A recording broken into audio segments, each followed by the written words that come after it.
man by now, and you can see his graying mustache and hair and elegant dress, and a visionary. And all the kings in Jaipur who continued after this were all visionaries in their way, but that's a topic for another session. And so this is where he was born, and this is where his ancestors were. This is Amer. And so you can see he was born and brought up in a very sheltered fort. It's a very defensive fort.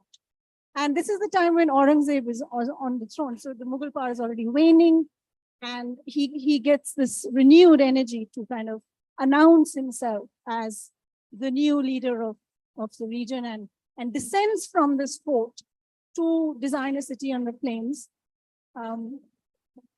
And this is a place of Kyari, which the fort overlooks. Jal Mahal is between Amer and Jaipur, and so this is also a pleasure palace, as you know. But also, I mean, he stayed there while this was being constructed. Jaipur was being constructed.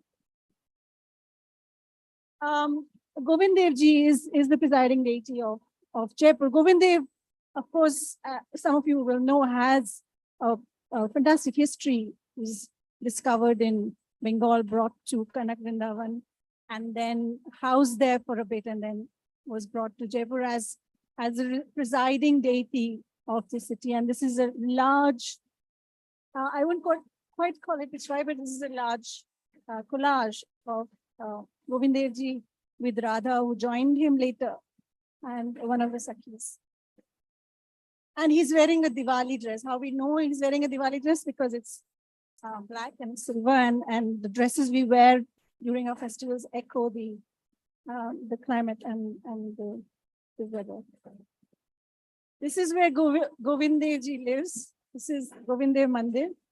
And again, I mean, another very prominent, important presence of the city is Gauri, and she lives in the Zinana, and she comes out twice a year during Navratri and takes a round of the city. It's a kind of a territorial act, as one may say, but also, in a way, you know, festivals bind the city. They bring together all the people in the same kind of spirit of celebration, of food and fasting and feasting and all of it. So a very important festival, Gangaur and Tej, that are celebrated in Jaipur.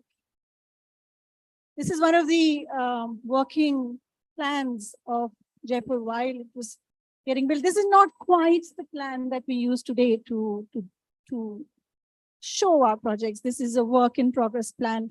And you can see the palace in the middle and the various sections of Jaipur. And you can also see Jal Mahal.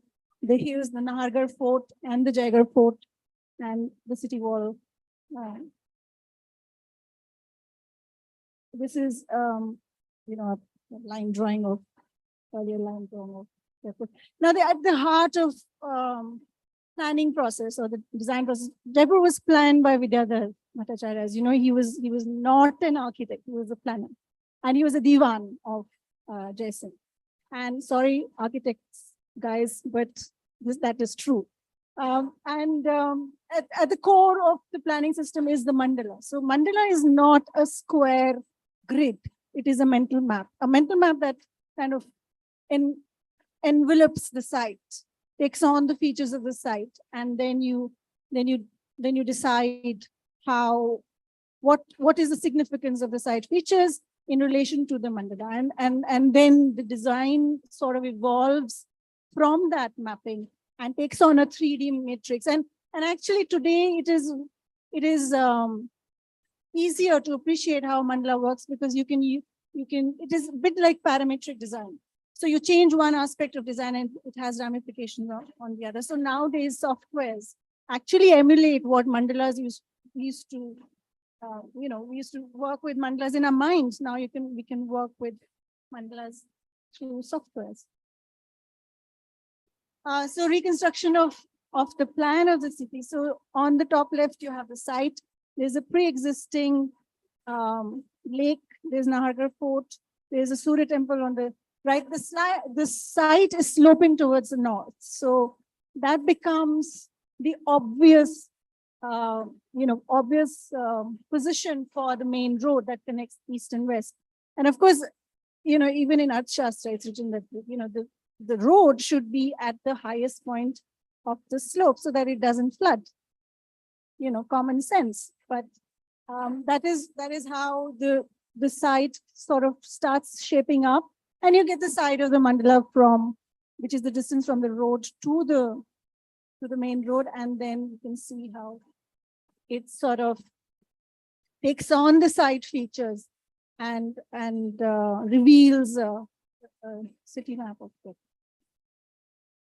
And this is Jowri Bazaar, which is one of the main streets, and a lot of commercial activities were encouraged by Jai Singh, and therefore, Jaipur was conceived as a sort of a place of excellence for crafts. It was conceived as, the best place to shop in, and it continues to be so because, this was a conscious strategy. It wasn't a side effect.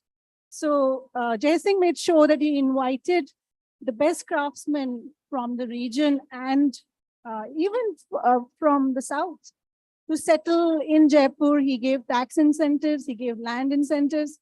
And once they were settled and were kind of, the kids were going to school and things were, you get rooted in a place.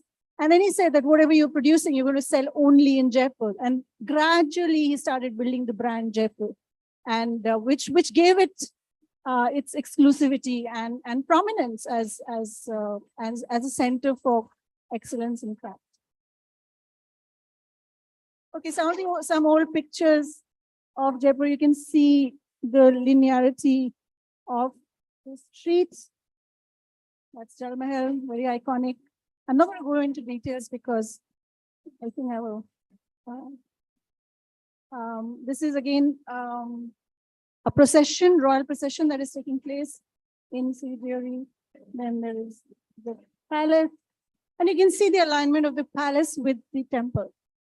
So it was very important for the king to show to his people that he's representative of the divine, and he's sort of working with the time and space rules of the divine. Okay. Chandramahal, the palace, and you can see the Nivas Chowk. Sarvattabhadra is outside. So, I mean, I could talk more about materials, about the color scheme, about why Geru color was used as a material, and its relationship with the waning power of the Mughals. This is Sarvattabhadra, which was the office where the Maharaja would sit with his officials for meeting. And we can rapidly do this. Again, then there are these new additions to Jaipur that happened in the 19th century, where there's this Mubarak Mahal. Now that's a very interesting building because it's outside of the boundary of the palace, and because the king was very, very conscious of what the Brahmins would say about him, what the people would say about him, because you have to be sensitive to what people thought about you. And one of the criticisms was that, the king is being too close to the British, drinking wine, eating beef, very bad. And so he was very conscious of that criticism. So what he did was he built this is Madhu Singh, he built a new building just outside the palace called Mubarak Mahal, exclusively for entertaining Europeans. And during independence, things change. And also what Jaipur has is this, a palace is not just a building. It's not just where the king lives. It's also about patronage. It's also about supporting excellence of culture. And all the kings, whether it's Jai Singh, Ram Singh, Madhu Singh, they all supported excellence in literature, craft, and you see examples of that. This is wonderful painting, the Durga part as well, beautifully detailed, and that's Ram Singh, who may be the first bespectacled king if I'm not mistaken. This is 1850. So this is when, camera was invented, spectacles were invented. And you see, he's not like sitting aggressively like a king. He's sitting on a chair, three-photo profile with a hand on his, on the table. And he was a photography enthusiast. So we were doing photography in Jaipur, at the same time when it was invented in Europe. So there was no time lag, despite the fact that there was no internet and mobile phones. So he took a lot of pictures of the banana, of course. And then we've got Madhu Singh, who again, very, very innovative, strategic ideas about how to connect with the West, how to travel abroad. Some examples of craftsmanship, Henley's drawings of swords, blue pottery, you've got painted marble.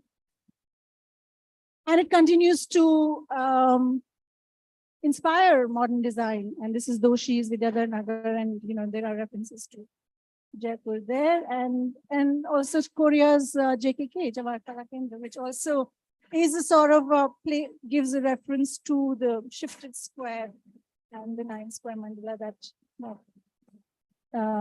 Jaipur uses conceptually. And this is how, Jawahar Kala Kendra's central courtyard that uses red stone. But interestingly enough, Jaipur does not use red sandstone.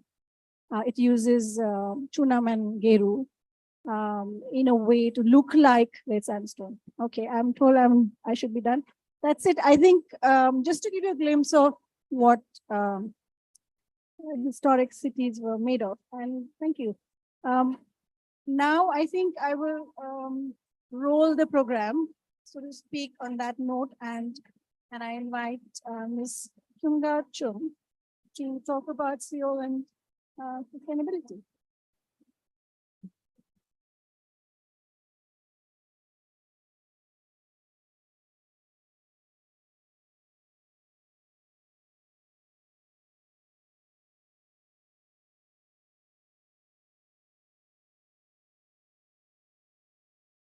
Hello, my name is Kyunga Chung from South Korea.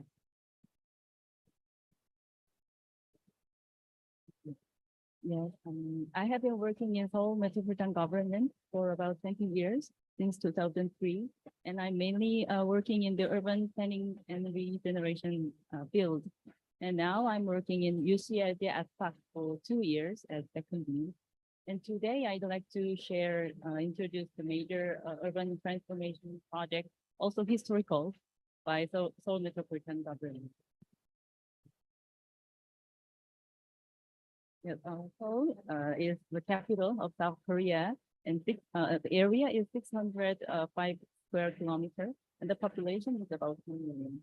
And also many mountains and rivers and streams in Seoul. And Seoul has been the center of Korean Peninsula since ancient times. From the Joseon Dynasty in 1394 until now, Seoul has been the capital city. According to the Mori Memorial Foundation Global Power City Index in 2022, Seoul ranked 7th, and our goal is to strengthen it. And in 2022, 2040 Seoul Plan, which is Urban Master Plan, was established. And according to this plan, we have strategy like restructuring urban space and walking daily area and revitalize historical things like that. So from now on, I will introduce the project of Seoul. I will first tell you about 3 projects that have been completed in the past, and then I will tell you more detail about recent 2 projects. First one is Cheonggyecheon project. Cheonggyecheon was a stream that flows through the center of Seoul, but in 1978, it was covered with an overpass to solve the traffic problem. However, as environmental issue became more important, the overpass was demolished and the ecological stream was restored. And now it is a popular attraction for Seoul citizens and people all around the world. And this is night view. And second one is Seoul Plaza, right in front of Seoul City Hall. The 13,000 square meter space was originally a roadway. However, more space needed for the people in the city center area. The roadway was removed in 2004 and green covered square was created. And Seoul Plaza is sometimes an open space, sometimes many events such as an outdoor library, and in winter season, skating rinks. A third one is Solo 7017. The 1 kilometer long overpass across the Seoul Station Railroad was built in 1970, was used about 46,000 car a day. However, as a result of safety tests, it was found that the overpass was old and had safety problems. So in 2017, the Seoul Metropolitan Government blocked the traffic and created a pedestrian-only road instead of demolishing the overpass. It has been created as new place to enjoy the scenery of Seoul. And Solo 7017 means that the vehicle overpass built in the 1970s was reborn as a human road in 2017. This is Solo looks like now, and nice view. And let me introduce the detail, the last is two projects. They are Sejongdero Forest Walking Road project and Gwanghwamun Square project. The two projects are connected each other in location and concept. First, in Sejongdero Forest Walking Road, in order to reduce traffic in the city center area and use more public transportation and walking and bicycles, the Seoul Metropolitan Government set the city center area as a green transportation promotion zone in 2017 and planned to reduce urban traffic by 30% by 2030. And in this context, we plan the project to reduce all the car lanes in the city center area from 10 lanes to 6 lanes. So the Sejongdero Forest Walking Road project is reduce lanes from Gwanghwamun Square to Seoul Station in 2.5 kilometer section that creates space for buses and bicycles and people and trees. This is before and after. Less lanes and more space for pedestrians, bicycles, and trees. Next one is Gwanghwamun Plaza, Gwanghwamun Square renovation project. This project is that I directly participated in until 2021.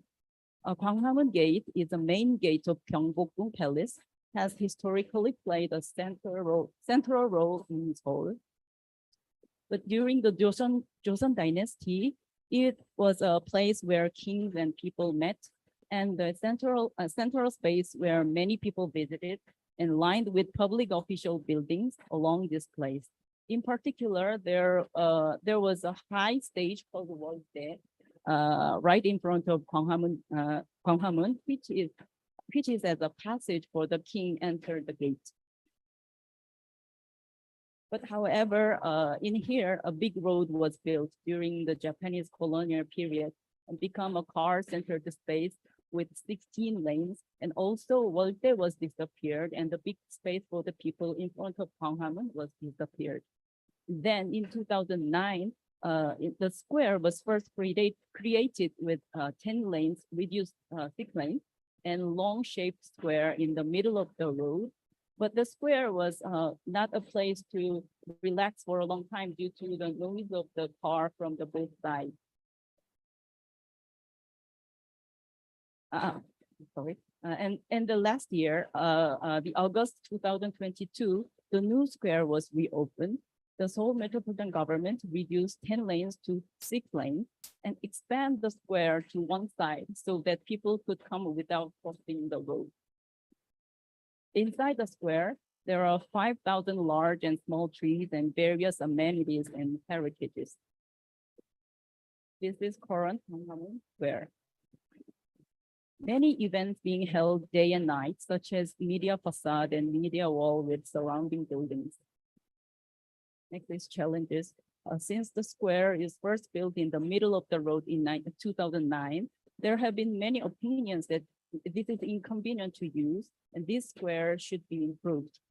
The opinion include a lack of rest areas and necessity to revive the historical significance of Gwanghwamun Gate and necessity to improve pedestrian accessibility. On the other hand, however, there are also opinions against the project. This is the first design of complete change. Sorry, this is the first design with Gwanghwamun Square renovation in Seoul Metropolitan Government. According to the first design, a complete change in Sajik Road, a direction of the east and the west. It was straight, but to be round and bend like this, and to restore World Day in front of Gwanghwamun Gate. So people concerned that traffic congestion will increase. And also, according to the first design, there were development of underground square linking the subway and all the surrounding buildings, but it requires too much budget. And some people said the bigger picture for the future is needed for this site. So first of all, the Seoul Metropolitan Government tried to reach a consensus on the need for the project and how it can improve the existing square. We held a community presentation for local residents and citizens forum, and over past 4 years, the 300 times of events were held, and 12,000 citizens participated in person. And Seoul Metropolitan Government created Gwanghwamun Citizens Committee, which consists of 50 experts and 177 stakeholders, and received feedback from beginning to end. And after 4 years, after 4 years of communication, finally a plan for renovation of Gwanghwamun Square was prepared.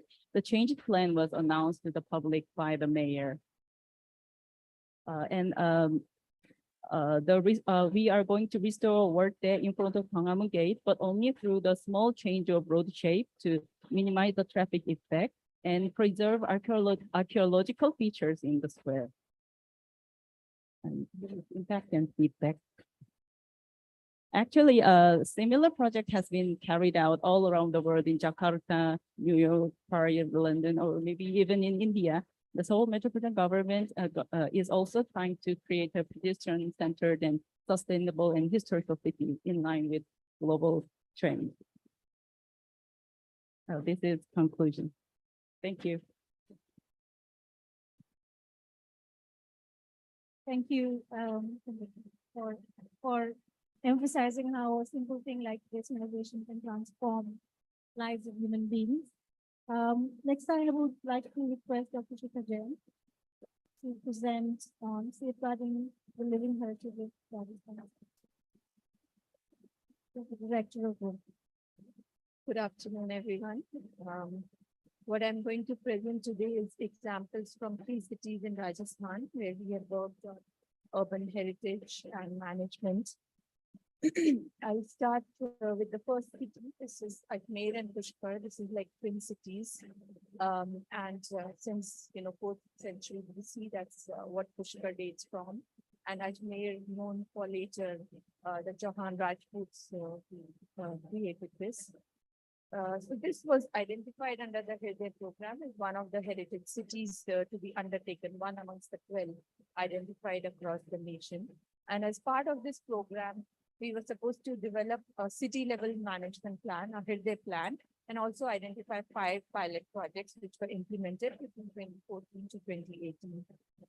So you can see the heritage assets that were mapped for Ajmer, and what my point out here is it's not just the tangible heritage or built heritage of monuments, but it's also the natural heritage as well as the intangible or people's heritage now, what we are calling as living heritage. There were 5 projects that were identified in the Bazaar area, the lakefront, the Dargah Bazaar, Dhamma Temple and Ghat, and the railway station precinct. This was project number 1 in Naya Bazaar. You can see the issues that were there with this project of electric wires, the traffic and other issues. And there were points identified on conserving and restoring, but also on facilities, repair of drains, parking organization, and street furniture, etc. And this was finally also developed as a heritage walk area. You see the walk track out here, and the buildings were conserved in these areas, and a heritage walk was developed. In the second area, which was the lakefront, which was again in a very bad shape. And it's a very important historic area. You can see the Mughal period Baradari there that extends into the lakefront. And this, what you see was the position, situation on the left, where the people were not even allowed to access the lake, and it was in a very good situation. And you can see the transformed one after the Hidde project, where people were involved in developing this spread, and it now extends from the historic Baradari into this 2 kilometer lakefront area. The third area was Dargah Bazaar, which was taken up under Hidde as well as Prasad. And the fourth area in the Brahma Temple and Lake Pushkar area, which again covered, conservation of structures, temples around it. The Brahma Temple, the main street leading to Brahma Temple, upgradation of that. And the last was the railway, around the railway. The same. Sorry. We also developed a complete toolkit looking at, the various styles in the city. So there were, Rajput, Mughal, Indo-Saracenic, and Art Deco styles. And a heritage toolkit was prepared for signage and landscape point of view. But as a parallel project, we also looked at research in the area. So you can see the various institutions that came together to study the history of this city and, the continuity in traditions like the Chishti shrine, and how the city continues to celebrate its living heritage, the continuity that is there. There were oral recordings of people where they stay, how they use the Havelis, and a complete mapping that was done by various institutions, and also asking them how their projects would feed in and what changes could be made. So the idea was that the projects also get impacted with this inclusive stakeholders consultation. There were leader surveys carried out with institutions like Cardiff University and SPA Bhopal, and a complete website of this research work is now made available to all stakeholders, including students or researchers looking at the city. I'll move on to the next example, Udaipur, which is another city we worked in for long. And this was through the palace area. We're working for the Royal Foundation, Maharana Mewar Charitable Trust. And you can see how the 16th century space continues to be used today, even in the 21st century. This is a nodal attraction for Udaipur is a city that thrives on tourism. 40% of its economy thrives on tourism. This city palace is one nodal attraction where you see 90% of the visitors coming in. And there was a detailed study of the historic clearing from 16th to 20th century, where 22 Maharanas stayed here. And each one on how they constructed. 57 palace spaces were recorded. But also there was a conservation policy established, looking at the traditional techniques, including the traditional rituals. So if it's the Nagar Khanati Charati that was restored, at the same time, the person who beats the Nagara, his family was interviewed, and you can see on the extreme right top, the Nagarchi and the Nagara was also restored. And the ritual was, reiterated. But it is a state-of-the-art museum. It has a conservation lab currently also supported by the Smithsonian Museum, and has some excellent examples of artifacts conservation going on there. At the same time, it also continues with the royal festivals that are held in the palace, and links with the city craftspeople, which is important for its economy. We can see the craftspeople in Cross Bazaar and in the Palace Museum. And we looked at the city. This was part of a MOU between the foundation, UNESCO, Indian Heritage City Network, and the Municipal Corporation to develop and to look at a heritage master plan and to develop heritage walks. So we actually mapped the crafts areas and the tourism destinations. And it was realized we had an anthropologist in the team who said that if we map and link the monuments areas where tourists usually visit to actually the crafts villages which are inside the town and create a link, it will actually bring direct access to the craftspeople. So these walks were created and, specifically to allow more access to the craftspeople who were otherwise migrating out of the city. This is one example of the heritage walk, also sharing stories of the local community. And this walk ends in this convert path was also taken up for conservation. There are various building typologies that you can see across on the lakefront. And this was, condition mapping was done and it was completely restored as part of the smart city initiative. There was also World Living Heritage Festival that was initiated by the North, became a biannual festival to celebrate the city's living heritage and to discuss on cases of living heritage across from various other areas. And this was presented in under one of the Barcelona. Okay, so my last city and over, but this already know the city Jaipur. So I'm just going to go through the various, conservation projects that were undertaken here to revive the historic gardens. And again, it's basically inclusivity, starting heritage walks, participating walks, talking to people, social surveys, institutions, and getting the people to comment on what changes are being made, and doing workshops with crafts people. This is also UNESCO creativity of crafts and living heritage, as Dr. Vibhu mentioned. This was a trade and commerce city. The best celebration was it became a city for crafts and pro cards, recognized by UNESCO. And again, heritage walks, giving access to the crafts people, having workshops with them. And this is a recent World Heritage site for city, a website for Jaipur created by the UNESCO, Jaipur World Heritage. Thank you. Thank you, Dr. Shikha, for underlining the importance of living heritage and also the process of conservation that is participatory and inclusive. Two very significant aspects of our work. I would like to now invite Sangeeta Baid, who is the director of Dharohar, to shed light on identity of historic cities in India with best practices from Mahakal Lok Gujarat.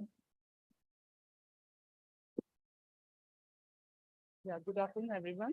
I'd like to be very quick because my experience with this specific project where I can talk either for 10 days or 10 minutes. So I would prefer to explain this within 10 minutes. So my whole objective of this presentation is to establish the base for preserving the identity of the historic city, which depends upon the identifying the factors which are responsible to give it a specific character. So when we look at our cities, especially in Indian context, this is a complex combination of several factors which are jotted down in the yellow circle.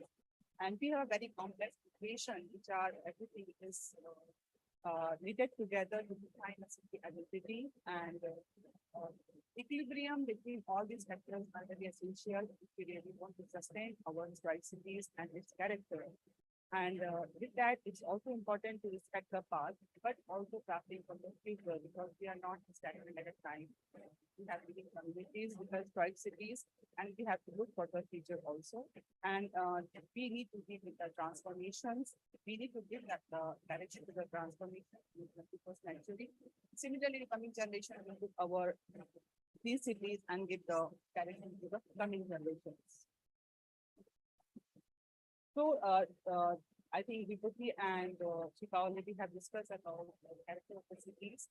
We have cities like Jaipur, Jaisalmer, where the cities are identified because their unique architectural characteristics. Their physical forms are more important, and they are a main economic generation model for the local communities, and they are drive from the people inside to really conserve that for their sustainability.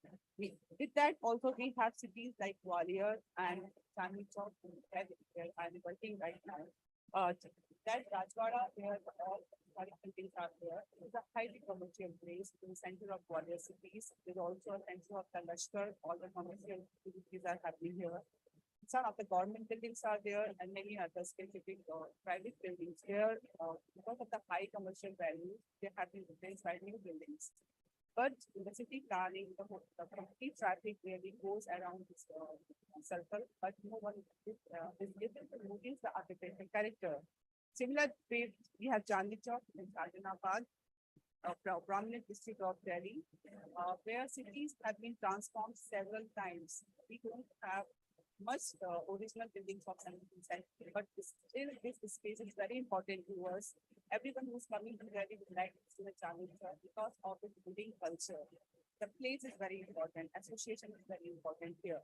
So there is a different kind of equation is required when we in such kind of spaces. Similarly, Chika has mentioned about space Dalga, where we were working as a heritage consultant for this project, which has really eye-opening experience for me. This is the case study where certain historical places are known for the cultural events, the cultural association, where we talk about different equations. We see Dargah Sharif, the central image.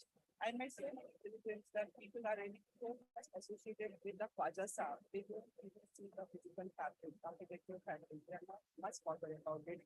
Their spiritual connect with the God is very important. So here's an example of Ujjain Mahakal. I will just briefly describe the place. I do not know. This is the ancient city where we are getting the mention of the city as well as Quran in our ancient text. It is the city of Vikramaditya. It is the city where the center where Krishna has about his education in something in Yasin, which is called Balaram. It is the center of astrology, the center of Vikramaditya, now Ratna, where astrology, mathematics, Ayurvedic science, everything was evolved in the city. And in the city, we have evolved in Parmara time period, which has a very prominent temple architecture, which was destroyed by invaders. The city was built up for several times. Then it was again built up by Marathas in 17th and 18th centuries. That's how it has been again a new glory for the coming generation. And most important, it is the venue of the Kumbh, and it is one of the Jyotirlinga of Shiva. So this is our Mahakal temple. The city is a city of river and water bodies, and here our natural resources and living heritage are sitting together and making a presentation ambience. But besides that, these two things are there.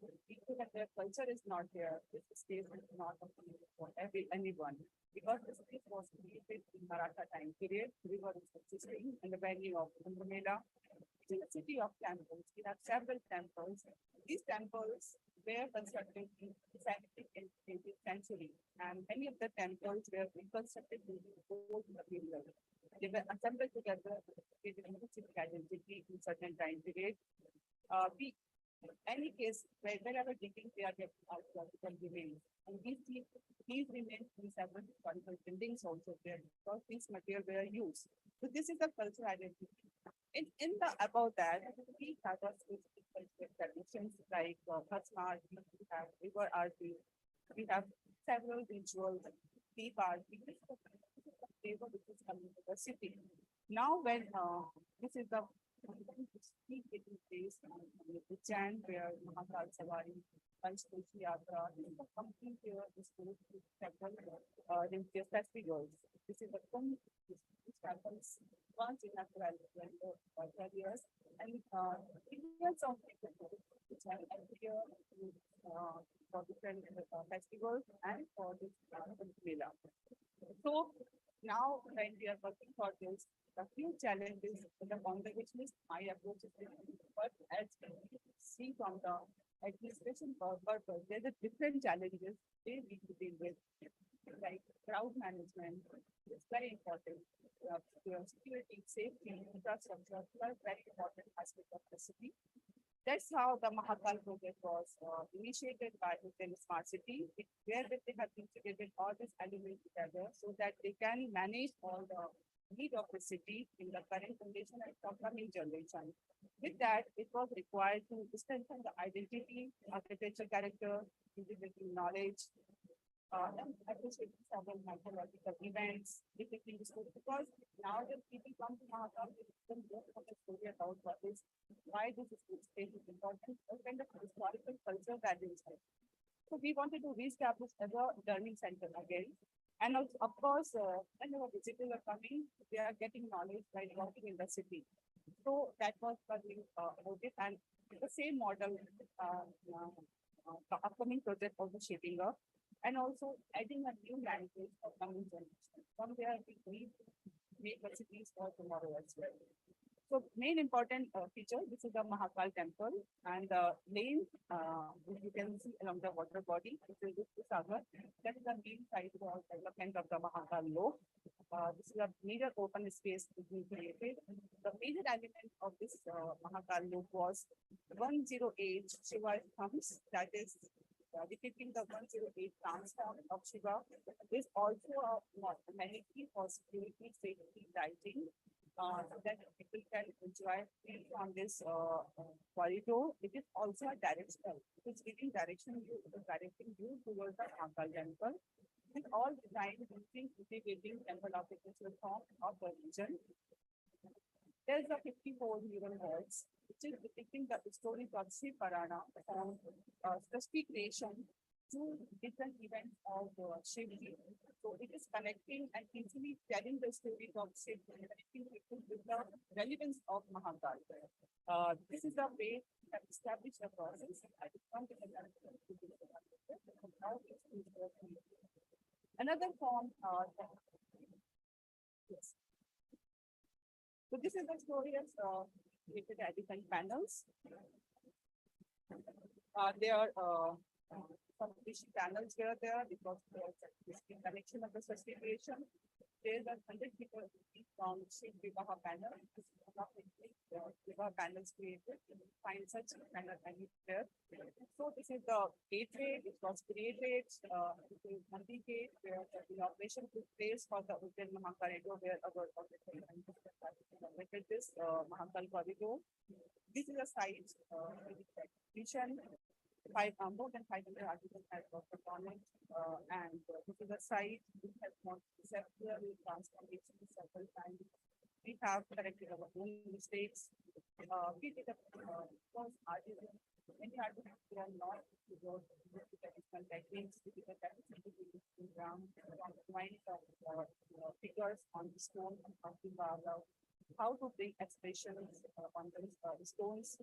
And this is the country institute for established and the changes come. And I entered the site, and this was a very different state. I didn't think they're not aware about all these things. Later on, we take the so that they can understand the historical art forms. So this is the upper panel was the craft work created by artists and as a sculpture and art specialist for this project. And previously, elephants were going towards the first side, and then we ended once corrected all the elephant panels. Now developing towards Hazar. So that's how our program works. It is an example of crafting nations and crafting cities for tomorrow as well as for creating new identities. Thank you. Thank you, Sangeeta, for also for telling us that context is not just buildings, but is made of cultural practices and how actually both looking after the old and creating the new adds to the context.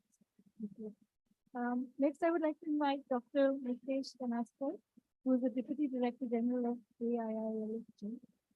He'll tell us about enhancing local capacity for the promotion of core tangible economic.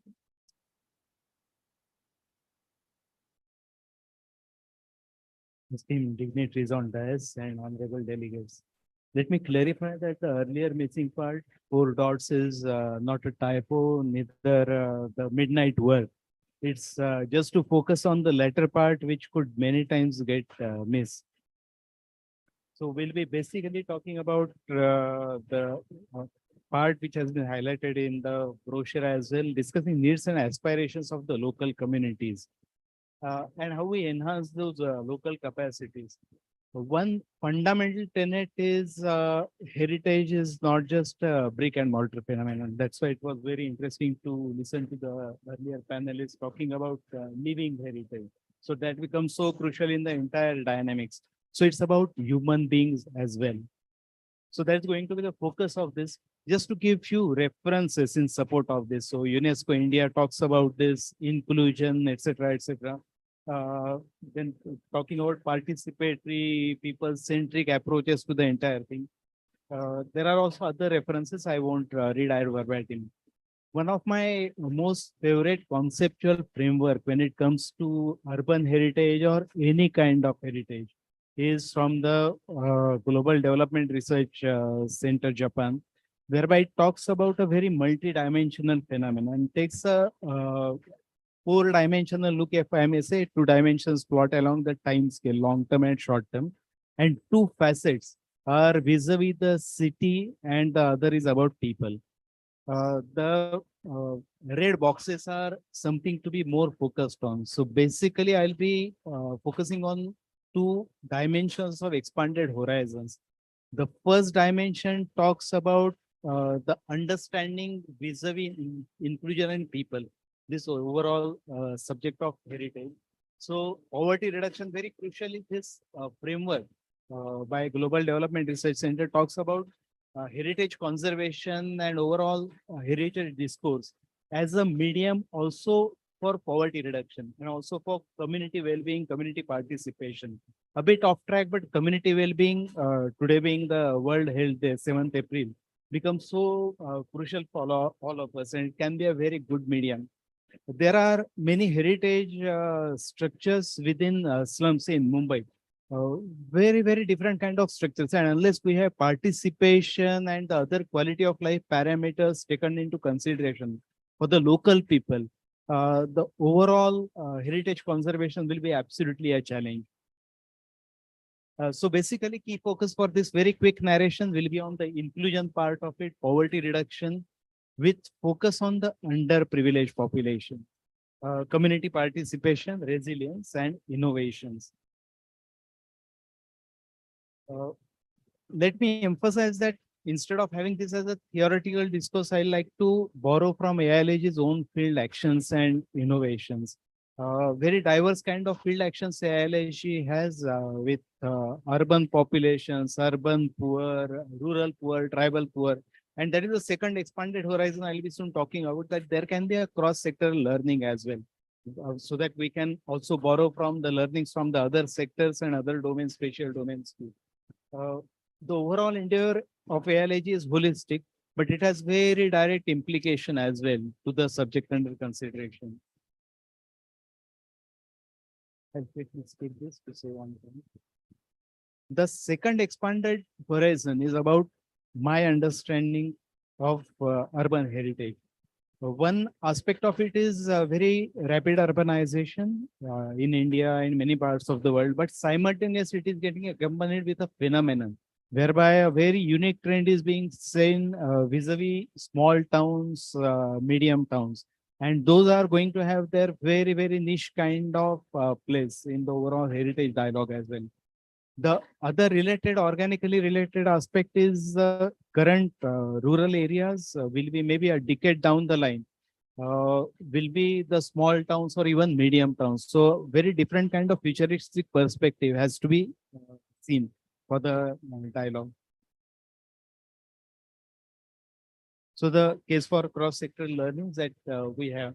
Some of the fundamental questions that we ask ourselves in this regard is the inclusion perspective accepted within the city discussions and decision making when it comes to urban heritage? Are the underprivileged identified? Because if then we accept the inclusion perspective, and inclusion has been a key theme, a key fundamental tenet of India's 5-year plans. So if we accept this as a very crucial fundamental tenet, then do we have those tools and mechanisms in place to internalize this? So there has to be a way of symbiosis between urban heritage and the concerns of the disadvantaged populations. There are very pioneering efforts from AILG on this front. In the initial stages around 12 years back, when urban poverty was getting a very key focus in India, AILG developed those initial poverty profiles, etc. What we see is there is such a close relation between developing these kind of profiles to piggyback on the heritage discussion as well, so that it can symbiotically benefit both. Then do I really understand the local potential and what can be done? And then appreciating those local capacities becomes very important. Also discussing local needs and aspirations. So talking about community participation, do we have those participatory mechanisms in place with respect to the urban heritage conservation as well, whereby we take participation all the stakeholders, because otherwise that won't be that efficient and effective as well. In this regard, ALH's other innovation, community self-assessment and planning. Again, it's not a theoretical proposition. It's about how we involve community in a very structured way in the entire dynamics, which is felicitated to global recognition. But I'll quickly wrap up with last 2 points, that this inclusion per se won't happen automatically. There have to be conscious efforts. For example, very specific skills need to be given to the disadvantaged population within any history of these kind of endeavors, leave aside for urban heritage for any subject. And thereby those two innovations of ALG really are very crucial. One is with respect to life skills, but very keen emphasis on the financial literacy. And these have been recently launched at the hands of Honorable Director General Sir of ALG, Dr. Jairaj Pathak, in our field action area. But very importantly, with the participation of the local communities. With this, I conclude this very quick narration with saying that all these dialogues probably are more effective when we start right from that age of childhood. And that's why that becomes a very keen emphasis for us, that even this urban heritage dialogue and the inclusion perspective can start from very young age. Thank you. Thank you, Dr. Mukesh, to also remind us the importance of connecting heritage with the grassroots. And that's been a sustainable way to ensure that heritage becomes an asset and not a liability. Thank you. I would like to invite now Sriparna Iyer, who is Senior Vice President, Urban Development in Global. She will shed light on consideration of heritage infrastructure and planning at the policy level. Thank you, and good afternoon. To start with, I'm not an architect. I am not a conservationist, but yes, I do and have been working in the urban space for a long time now. So I was a little bit surprised when I had to speak on something like this. So I decided that, let's look at some of the cities where interesting work is happening, heritage cities, old cities where interesting work is happening. And, from the perspective of urban planning, from the perspective of climate resilience. And, there are learnings and lessons which are coming there, which I'm sure can be replicated in other cities. So, India, of course, everybody knows it is one of the oldest civilizations. There are lots and lots of heritage and historical sites and old cities, but that they are all facing these challenges of unplanned urbanization, climate change, and cultural change. So now, when we talk about urbanization and planning, when we look at our cities and the way that they are planned, unfortunately, none of our plans talk to each other. So we have a heritage plan, we have a city development plan, we have a master plan, and nobody talks to each other. So it's like, and you really cannot continue to be doing that, because your cities are growing and your heritage areas are increasingly in the old part of the city. They are like, places where you cannot, there is problems of space. So you can't really go and start from scratch in those areas. So as part of the work that we do as, in IPE, we felt that the Smart City Mission provides a fantastic platform to be able to demonstrate in a little bit how it is possible to make all of these plans talk to each other, and how you can really develop some of your heritage areas and put them to use. For example, in Gwalior, where we work on the Smart City Mission, we've developed this entire walkway around the Banda area in the Gwalior Smart City area. I won't talk about Mahakal because, Sangeeta has already spoken a lot about Mahakal. But, simple things like just doing a facade redevelopment or a facade unification can be enough to bring that momentum that is required for the city to improve its livability. Now, infrastructure, of course, is a huge problem. And here I'd like to just talk about Puri. What have they done? Puri, as we all know, Jagannath Temple, small city, only 2.5 lakh residents, but huge amounts of tourists who come every day and generate a lot of plastic waste in the form of water bottles. So what Puri did was they converted the entire city to have drink from tap, the only city in our country where you have drinking water from the tap. And as a result, the plastic waste that is generated from the bottles has significantly gone down. Another very interesting thing that Puri did was they created these self-help groups of women from slums. They trained them to be the water meter readers. So they all have these point of sale machines and they go and collect the, your water bills. And there is an incentive link. So there is a base salary that they get and the rest of it is all an incentive. So it is in their interest to make sure that they collect more. So this is all money which goes into the municipal budget. And so, your revenues increase.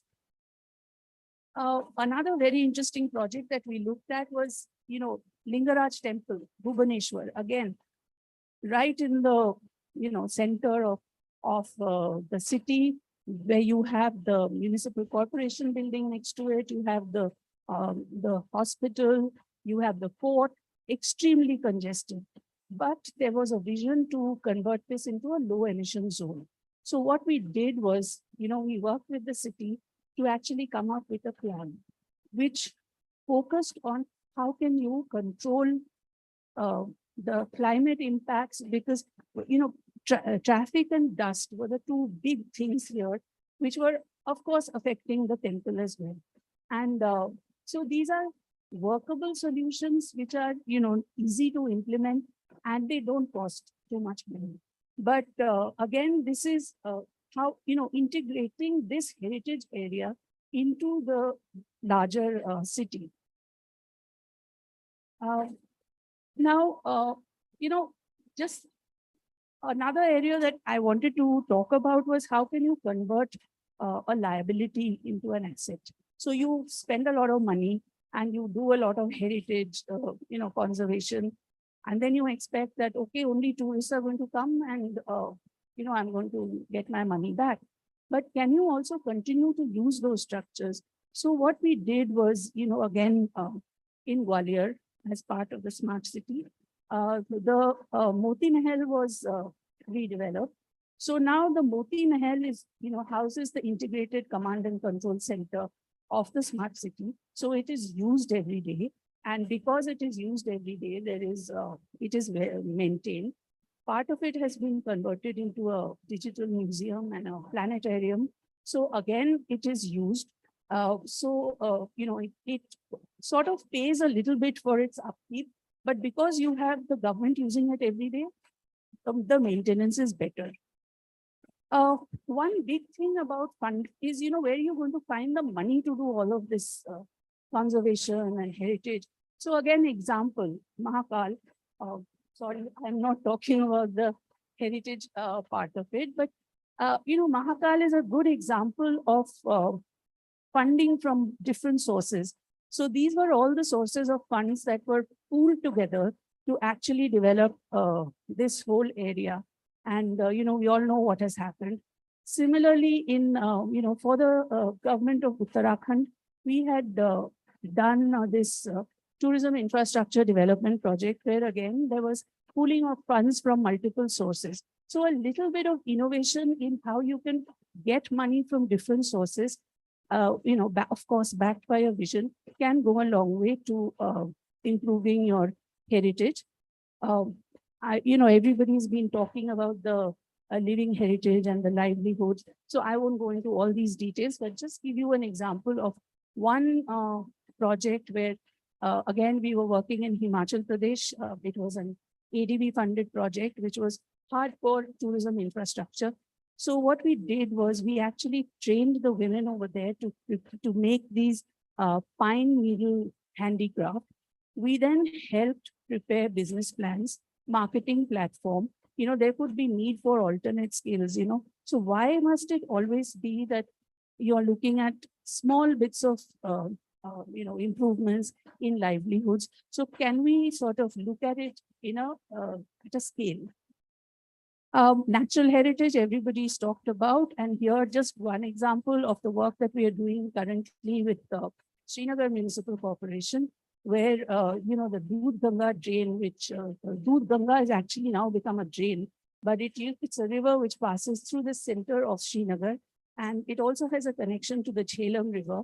So now this entire rejuvenation and of that water body, of that river, and which we believe, much like the example from Seoul, which is really going to bring about a sea change in the city. So just to conclude, there are just a couple of other things that, I mean, the three key things that I think we should be conscious of is that heritage, is part of your city. You cannot look at urbanization, you cannot stop it, and neither can you sort of look at just your heritage in isolation. As a nation, we have fantastic rules and regulations, but I think, people, perhaps the how of doing it is important. Of course, everybody's talked about capacity building and cross learning. So if this could happen across cities, lots of cities come up with frameworks and guidelines, which could be easily adapted for our cities. And also not to forget that natural heritage and living heritage are very much to be considered, and it's not just the building heritage. So that's all that I have to say. Thank you so much. Thank you, Sriparna, and thank you for also highlighting the fact that it's not just the stakeholders, communities that should be in sync with each other, but also the institutions that need to work in synergy with each other to produce anything effective. Thank you.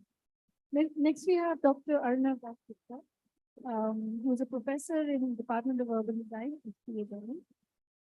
He will be talking about preserving urban heritage and strengthening local communities.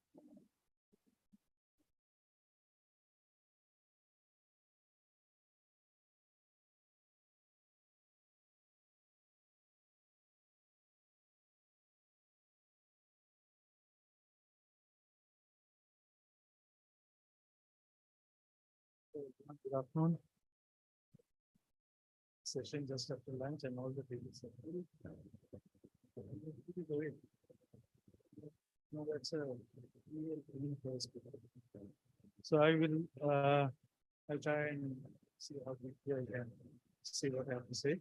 But very importantly, previously just said, I'm not a but I am an architect. So I will be speaking about architecture and also an urban designer.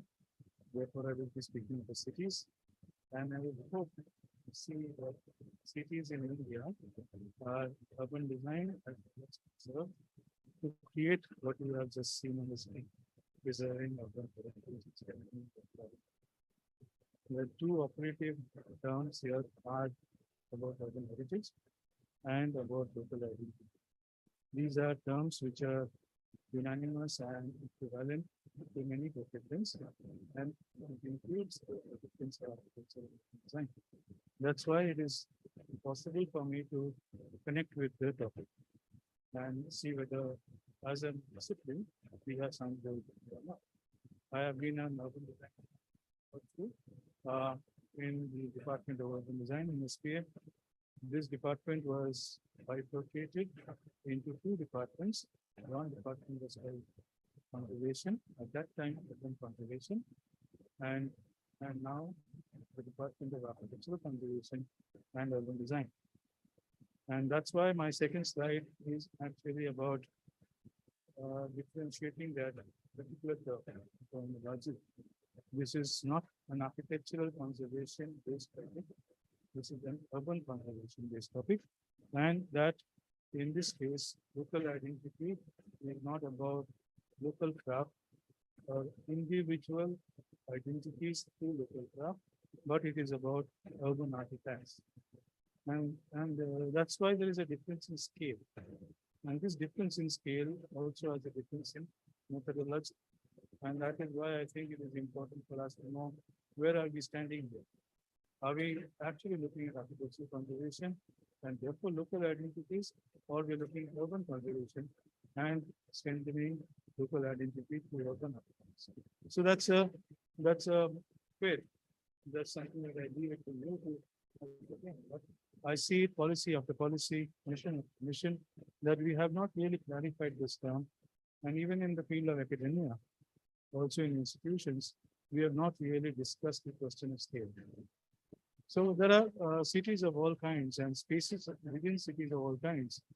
And I have to make this clear to all of us that unless and until we look at urban heritage closely and critically, we will probably in all our cities in the country, or most of the cities in the country, convert our historic cities into Mayur Vihars, right? Not that Mayur Vihar is a problem. It is a question, right? Our cities in the country, in this country, is about heritage and history too, and not just about apartments and places like apartments. So I'm worried about the fact that tomorrow Shahjahanabad can become a Mayur Vihar. All Havelis of Shahjahanabad can become apartments.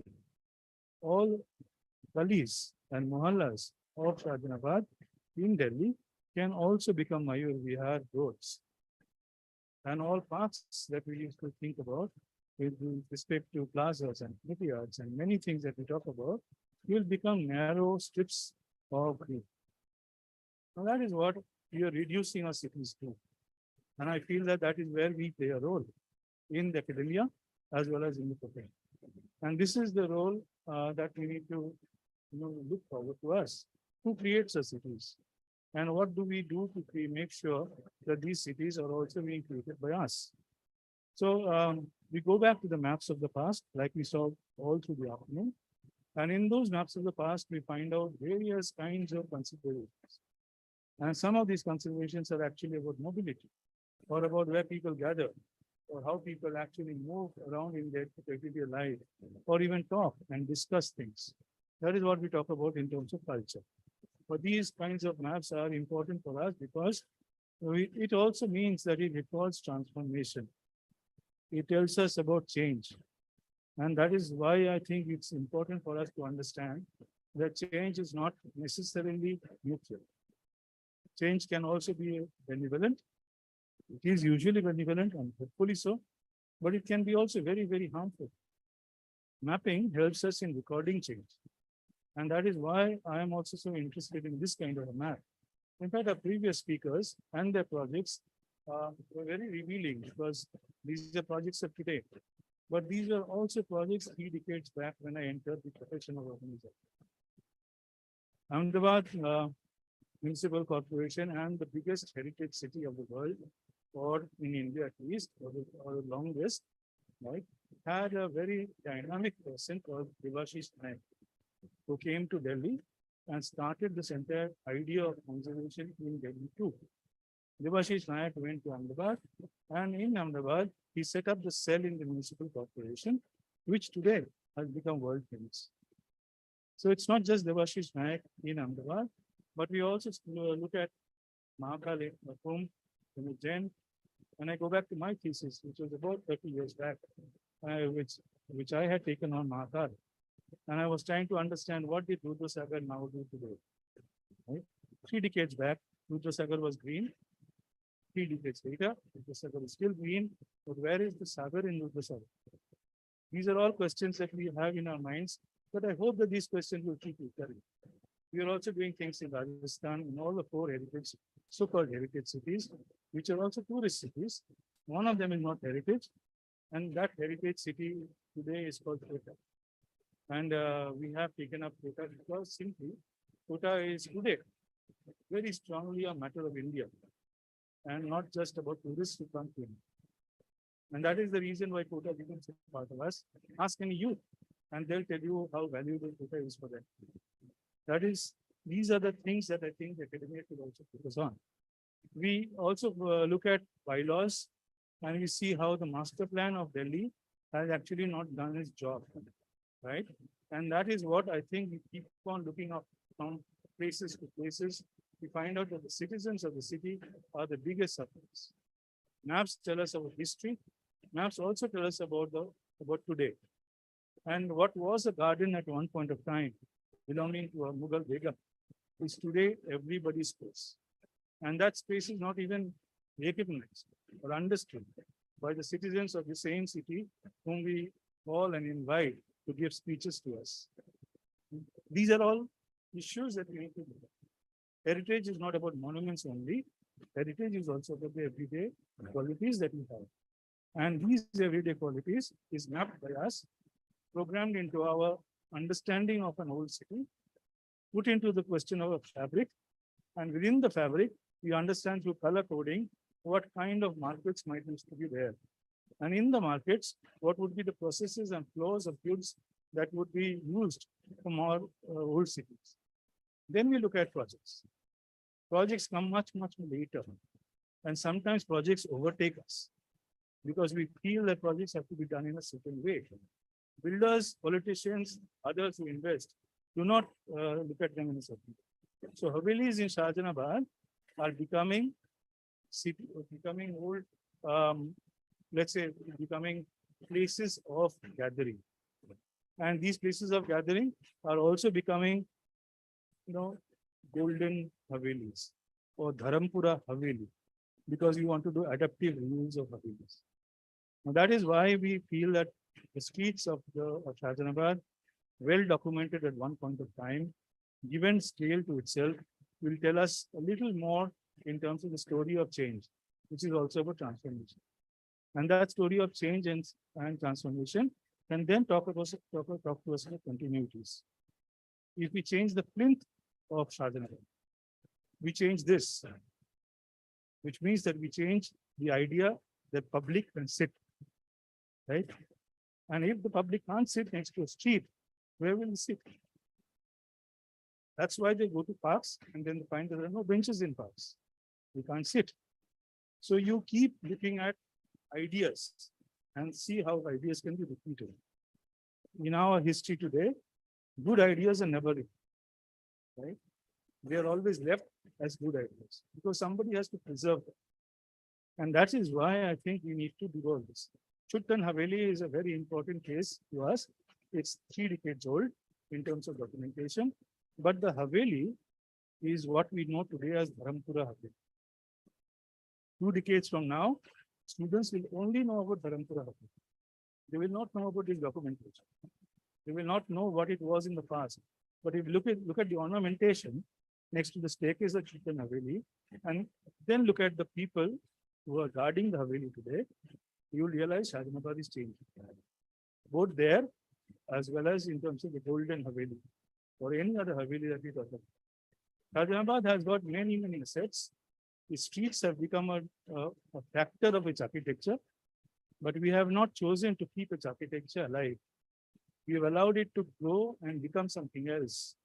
And finally, we realize we are at the crossroads. Okay. Thank you, Professor Arnav. That's that very interesting talk about complexities of conservation practices and their impact on the ground. I think we are now at a turning point in the evening, and if there are any questions from the audience. Yes, and we are just taking 2 questions due to shortage of time.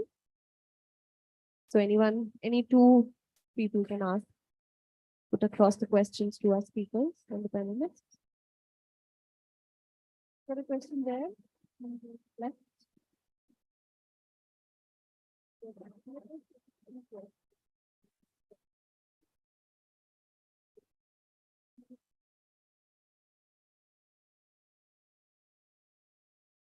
You introduce yourself and tell us who this question is directed to.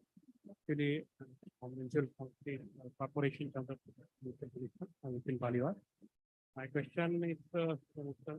Shikha Janma. Actually, many cities have some monuments that is developed by Archaeological Survey of India. When we go to develop them or when we want to protect them or give some preserve them, many times Archaeological Survey of India, that department don't have funds and they don't do their function. But when we as a urban local body take initiative, give funds, they are ready to take it or not our project they accept it. Just one example that when I was at Ballar, there was a fort that was protected by Central ASI. When we bring 2 crore fund for that. But Archaeology Survey of India said that first you have to do MOU with her, then we do MOU that takes 6 months. Then we prepare some plan, then with that, and that plan comes to Delhi. They have to, each and everything have to be sanctioned and permitted by that central department. So that takes long process of developing that site. So what is the solution for this? Yeah, I agree. I think working with Archaeological Survey of India is a challenge because, their act is very restrictive in many ways. But there are, we've done several projects. I showed you Ajmer around the Baradari. The municipal corporation created the Subhash Udyan, which was an extension of the Baradari, and also the lakefront. So there are examples within the 200 meter of course ASI permission can be achieved.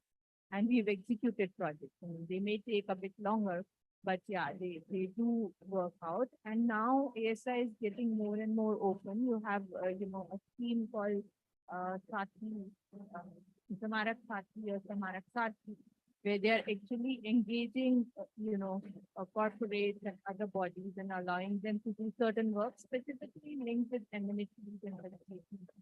They still would not give you any conservation work to do that. That is something very like core expertise of our culture.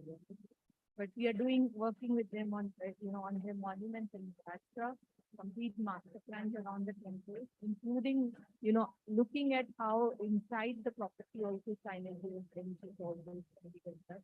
We've done with MP Tourism, we worked on ASS sites, their complete museums have been developed inside their site. And with that, this vision document for the red code where you can see what are. So there are ways of working with Archaeological Survey of India. We are protecting our national monuments. So there are certain, critical there, but we have to work around it. One more question. Actually, my city Chandrapur has 4 gates and all cities covered with fort walls. Because of that gate has been constructed before 300 years ago. Now that gate is very narrow. And traffic and all the population is growing up inside city also. So when traffic goes through that gate, that is very narrow and people are mainly demanding that this gate has to be extended or to be replaced. Is there any option for this? I think you work around the traffic. We face this because traffic will keep getting, more and more. So you have to work around. We saw cases of pedestrianization in Seoul. And we've seen similar pedestrianization cases in India, which are working successfully. So I think we need to change our mindset and work around it. We can't let the vehicle control on it. Thank you so much. Thank you, Shikha. Thank you to our panelists, and I hope everybody enjoyed the session. And now we would like to have the felicitation. Let's put our hands together for our speakers and panelists, and of course our moderator. Can I request our DDG, Mr. Ravi Ranjan, to please come forward, join us, and felicitate Mr. Praveen Chaudhary, IAS U20 Sherpa.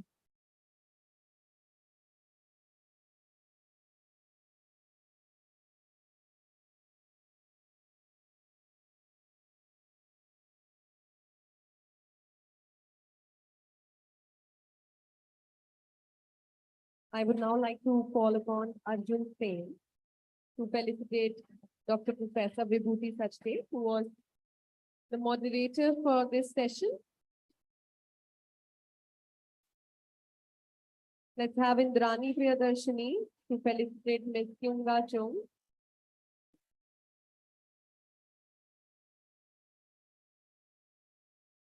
Also, Mr. Mukul Sharma to come forward and felicitate Dr. Shikha.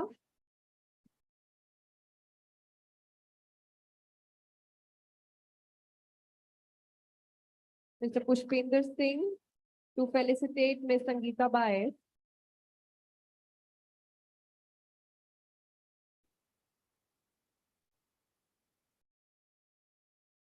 Mr. R.R. Gupta to felicitate Dr. Mukesh Kanaskar.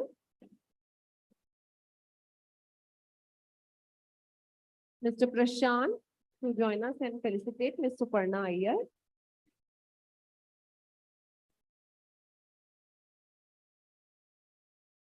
Mr. Sanjay Sharma to come forward and felicitate Dr. Arunava Das Gupta.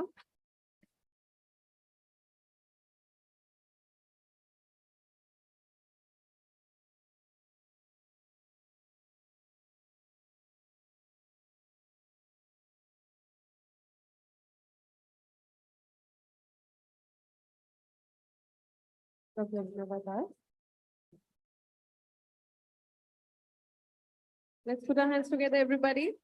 I'll request our panelists and moderator to please join us for a group picture.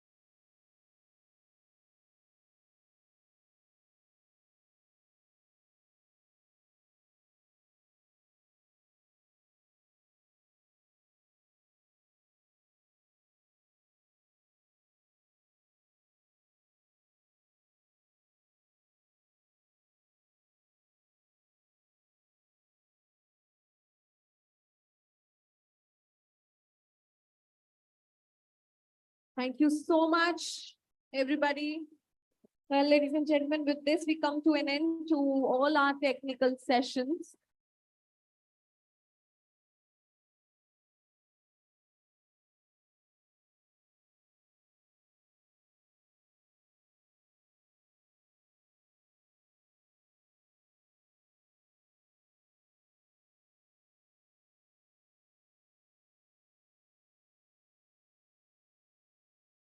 Please settle down, everybody. Please do not go anywhere. We still have some time to go for the closing remarks and the next moments. Lined up for you.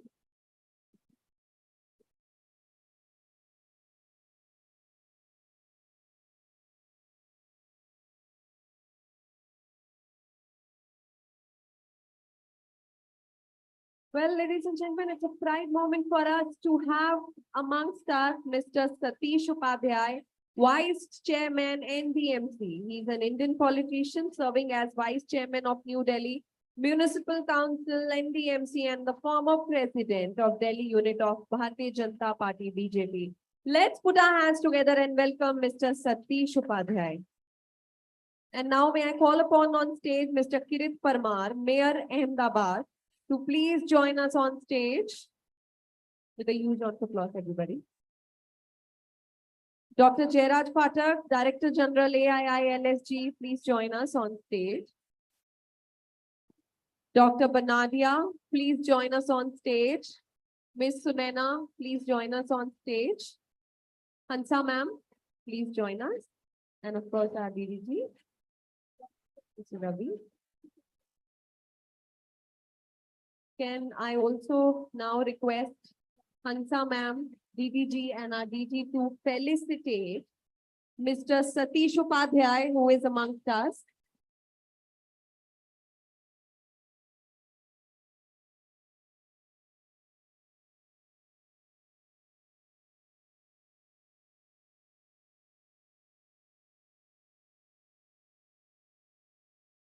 Let's give it a big hand, everybody,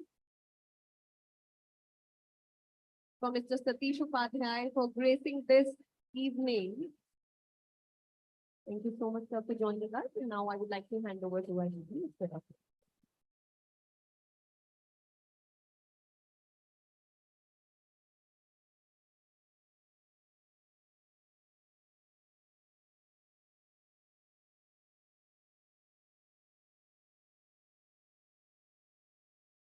Okay, so good evening, everyone. Once again, we are back to now the last session, and it was a great to have all the last 3 days discussion we had on a various platform. First of all, I would like to thank Mr. Satish Upadhyay ji for joining us on this delegated session. Thank you, sir, for joining us. Our all the delegates, Mr. Jairaj Pathak, Nadia, Hansa Madam, and the Punena ji, thank you for joining for this valedictory session. We have now Mayor is also here. Sir, if you can join on the stage. So Ahmedabad Mayor is, you know that he is the chair of the session, U20 chair. So request you, sir, to join. Please have a round of applause for him. Thank you, sir, for joining. So we have almost, just to give you a background, that last 3 days, the first day was our third women leadership program, was attended by almost 200 delegates across the Asia Pacific region. We had a very good discussion. We had a good number of speakers who spoke about, and our chief guest was Vijay Rahaskar, who is the former chairperson of Maharashtra Women Commission, and many other dignitaries.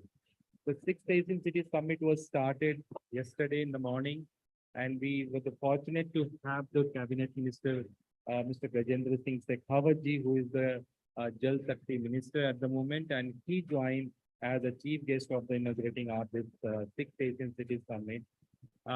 We also have received a member of Parliament, Sri Baghel ji, who spoke in the last session yesterday.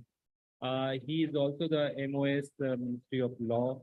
He was kind enough to join our last session. Today also we have the fortunate to have all the dignitaries on the dais today. We last 2 days we had almost 7 technical sessions, and as well as the parallel session which was going on on the ground floor. So overall, more than 70 speakers spoke. You have received the deliberation from the 70 speakers across the globe. The total delegation who participated in this 6th Asian Cities Summit is more than 430 delegates across the globe.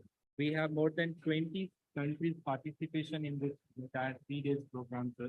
And we received very good feedback. I hope you have all enjoyed the sessions and also enjoyed the Delhi.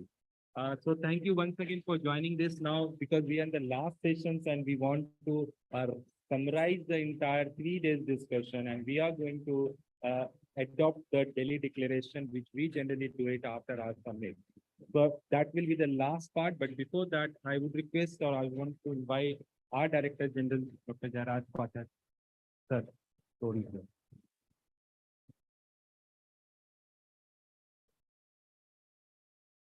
Dignitaries on the dais, ladies and gentlemen. The All India Institute of Local Self-Government was originally Local Self-Government Institute of Bombay Presidency from 1926 to 1952. So our headquarters is in Mumbai. It was only in 1952 that we became All India, and then our Delhi center became very important because of the increasing role of Government of India in financing various urban development projects.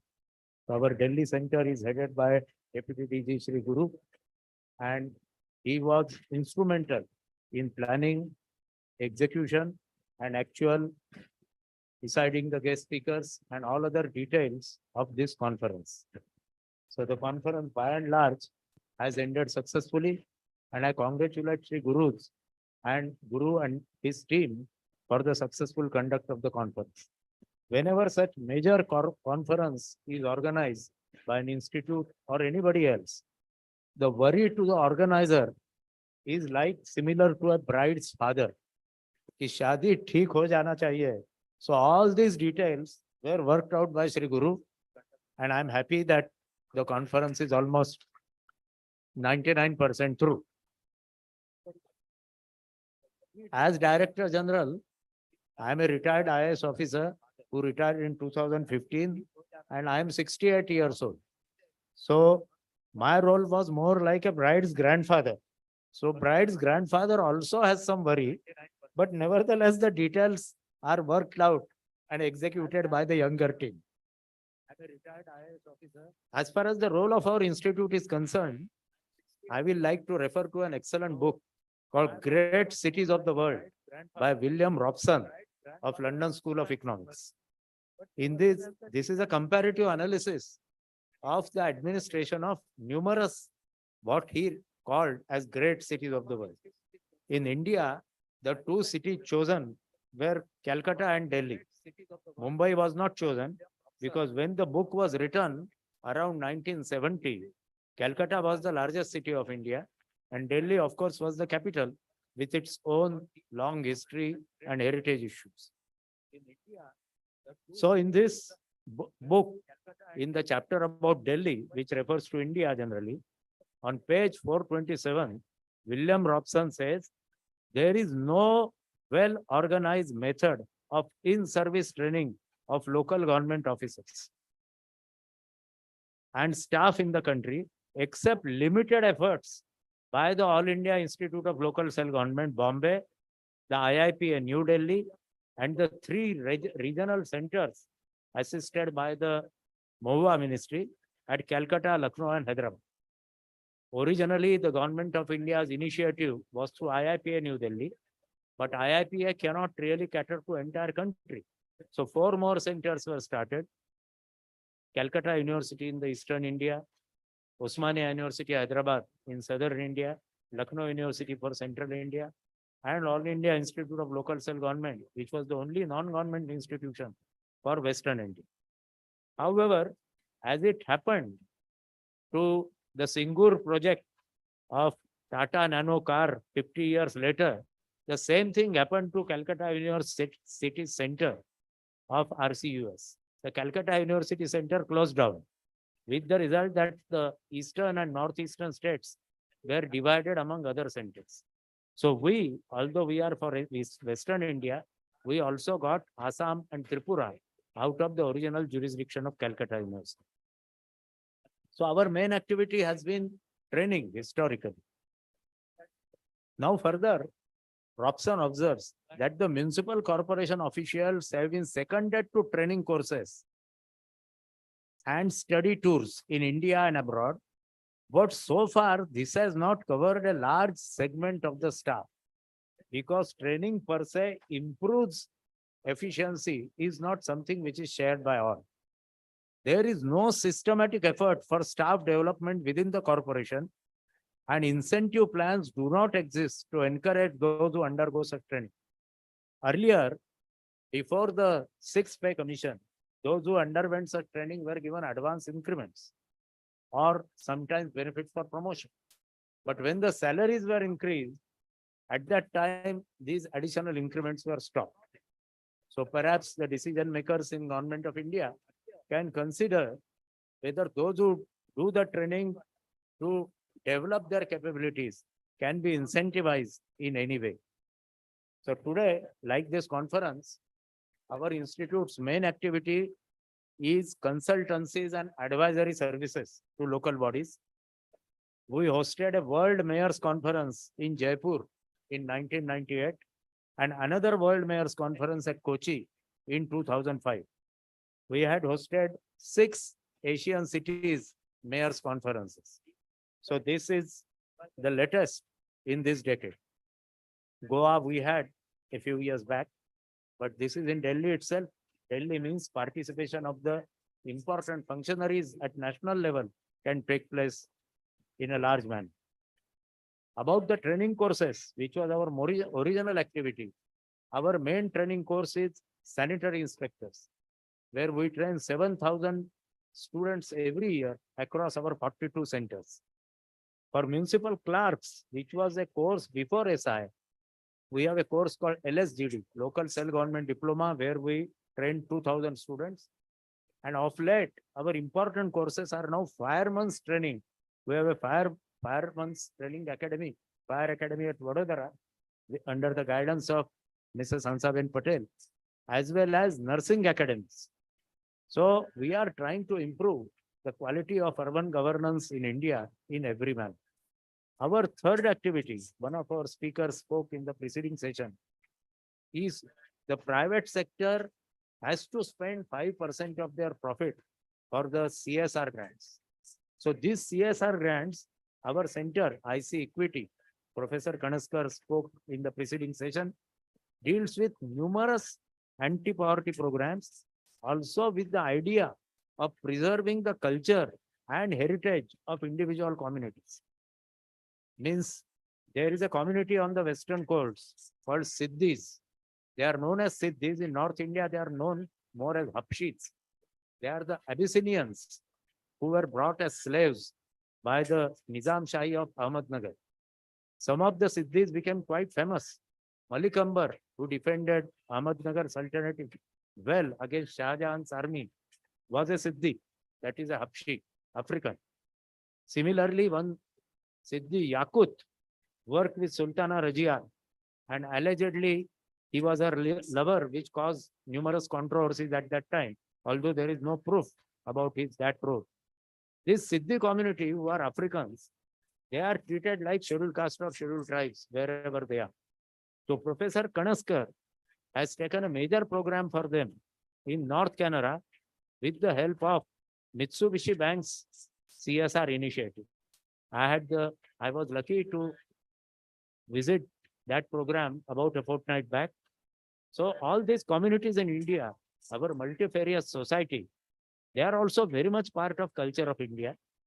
That also institute gets CSR grants, and through that we are able to take numerous programs. I am sure with the support of all of you on the dais as well as in the audience, we'll continue to work well, and there will be more such programs in future. Thank you very much. Thank you, sir. Thank you, sir. So moving next, I request Banadia, please join on the stage. The floor is yours.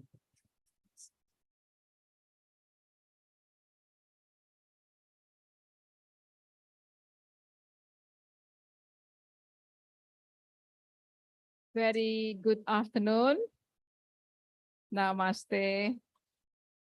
Distinguished persons on dais and dear participants, dear speakers, moderators. This has been very successful 6th Asian City Summit. I think we need to give applause to all of us for making this very successful. I was very happy to see how much interactions have been made. We have a lot of good speakers, also mayors and local leaders, and also practitioners who were able to share experiences and also practices.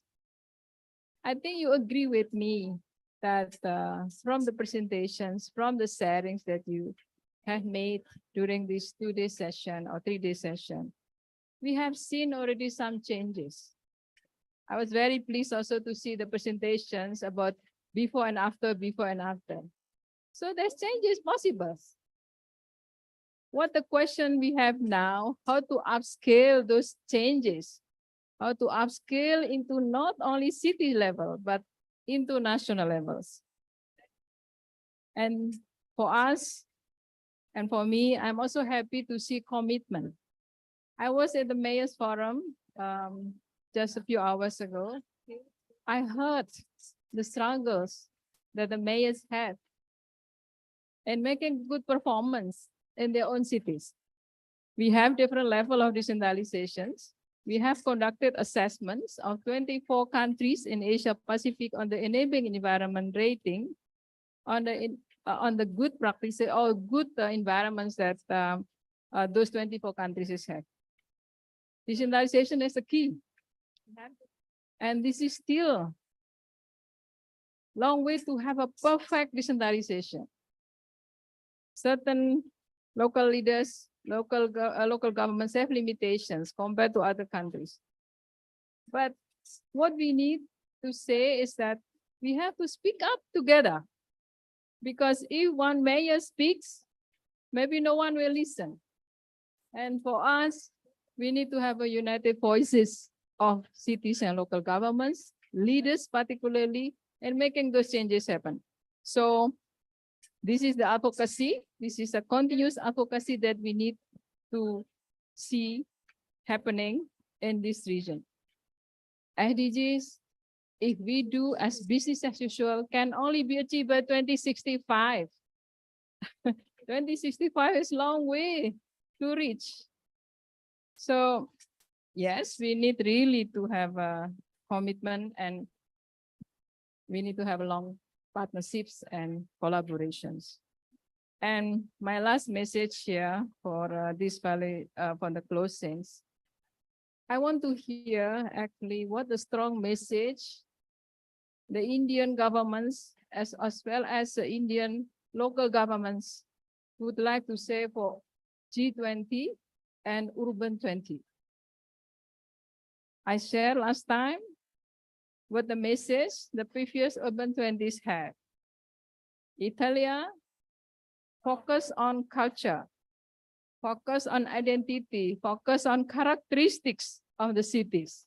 And we have talked about this today. Cities must have soul, cities must have identity, cities must have characteristics.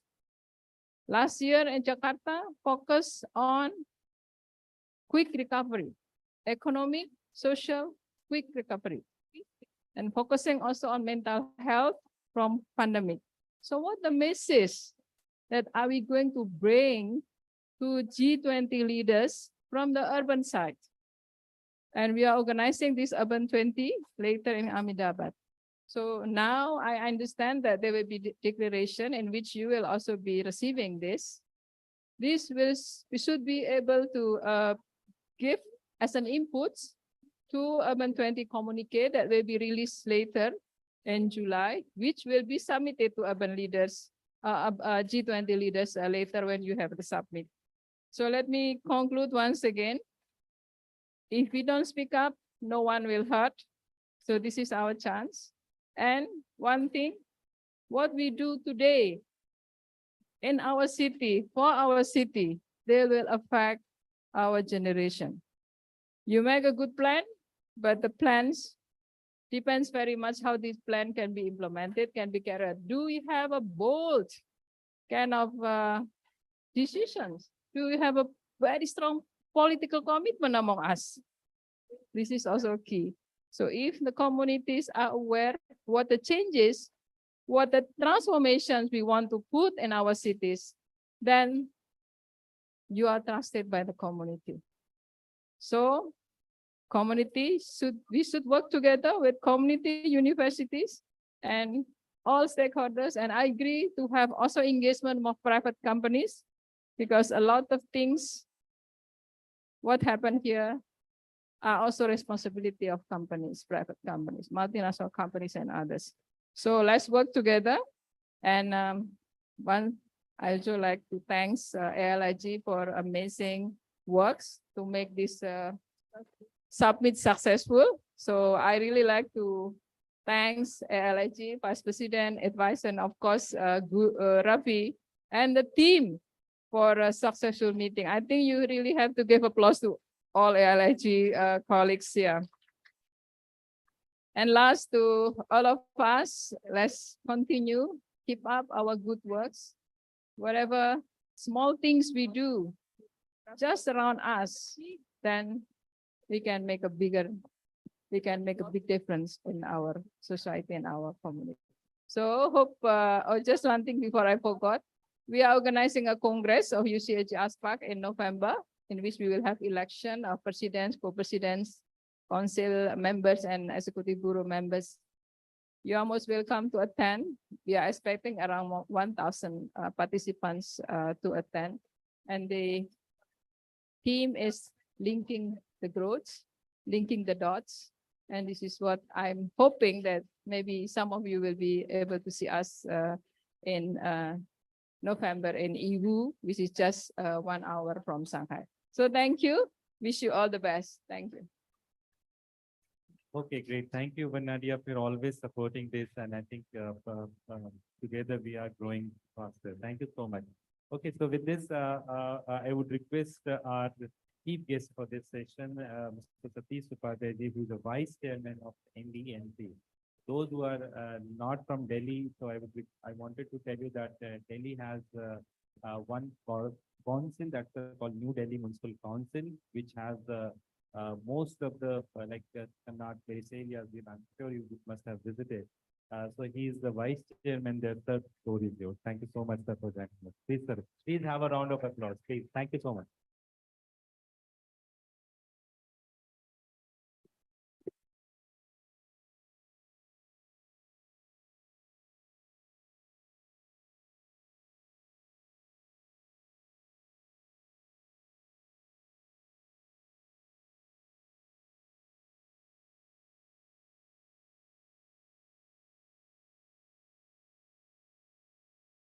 Namaskar. On the dais, Honorable Hansa ji, Jairaj Pathak ji, Ravi Guru ji, Bernardia ji, Sunaina Prakash ji, Creed Parmar ji, and I must congratulate AISLG for organizing such a timely, important, and it's such a big event that 20 countries representing and Pan India, more than 70 mayors are participating. It's not an easy thing. We must give a round of applause to this organization.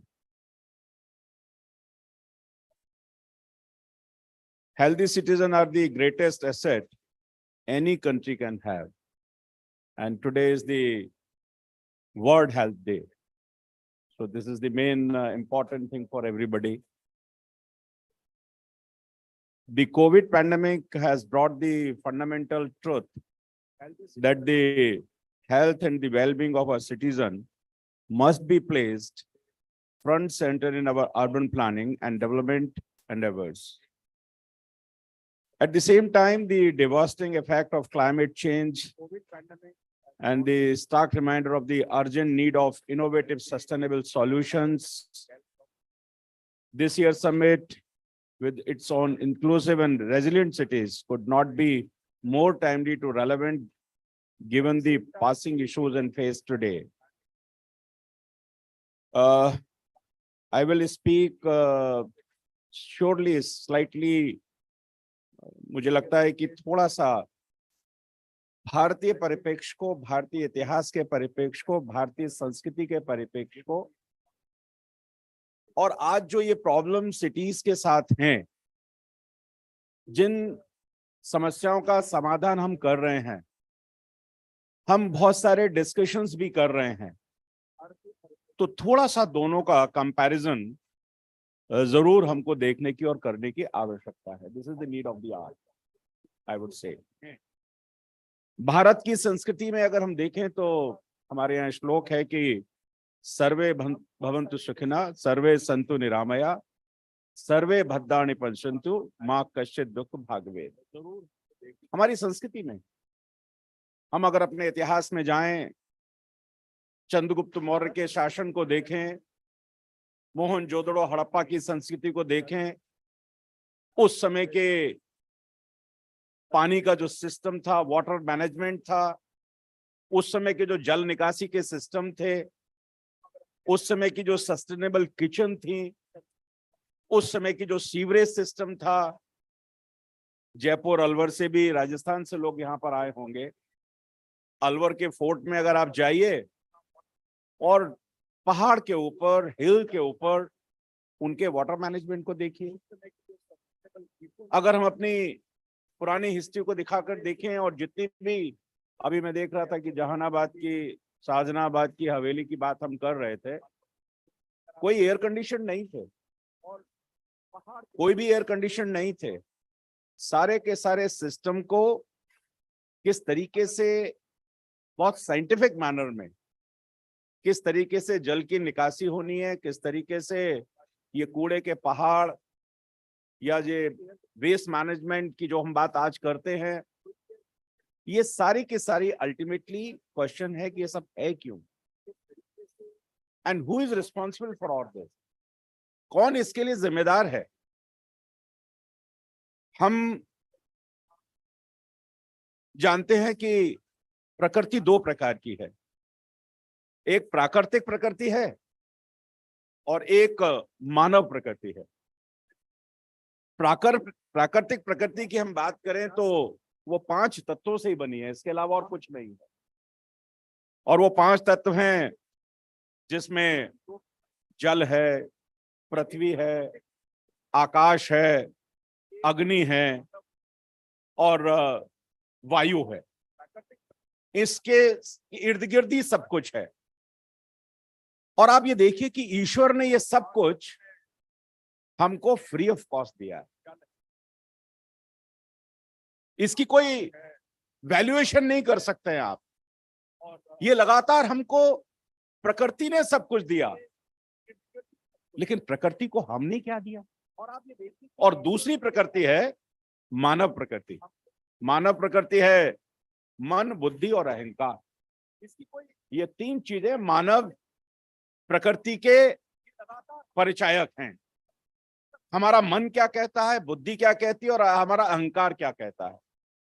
और दूसरी प्रकृति है, जैसे जैसे हम आगे बढ़ते गए, शहरों का विकास होता गया, पूरे विश्व में ये समस्याओं का अंबार लगता गया, किसी भी पॉलिटिकल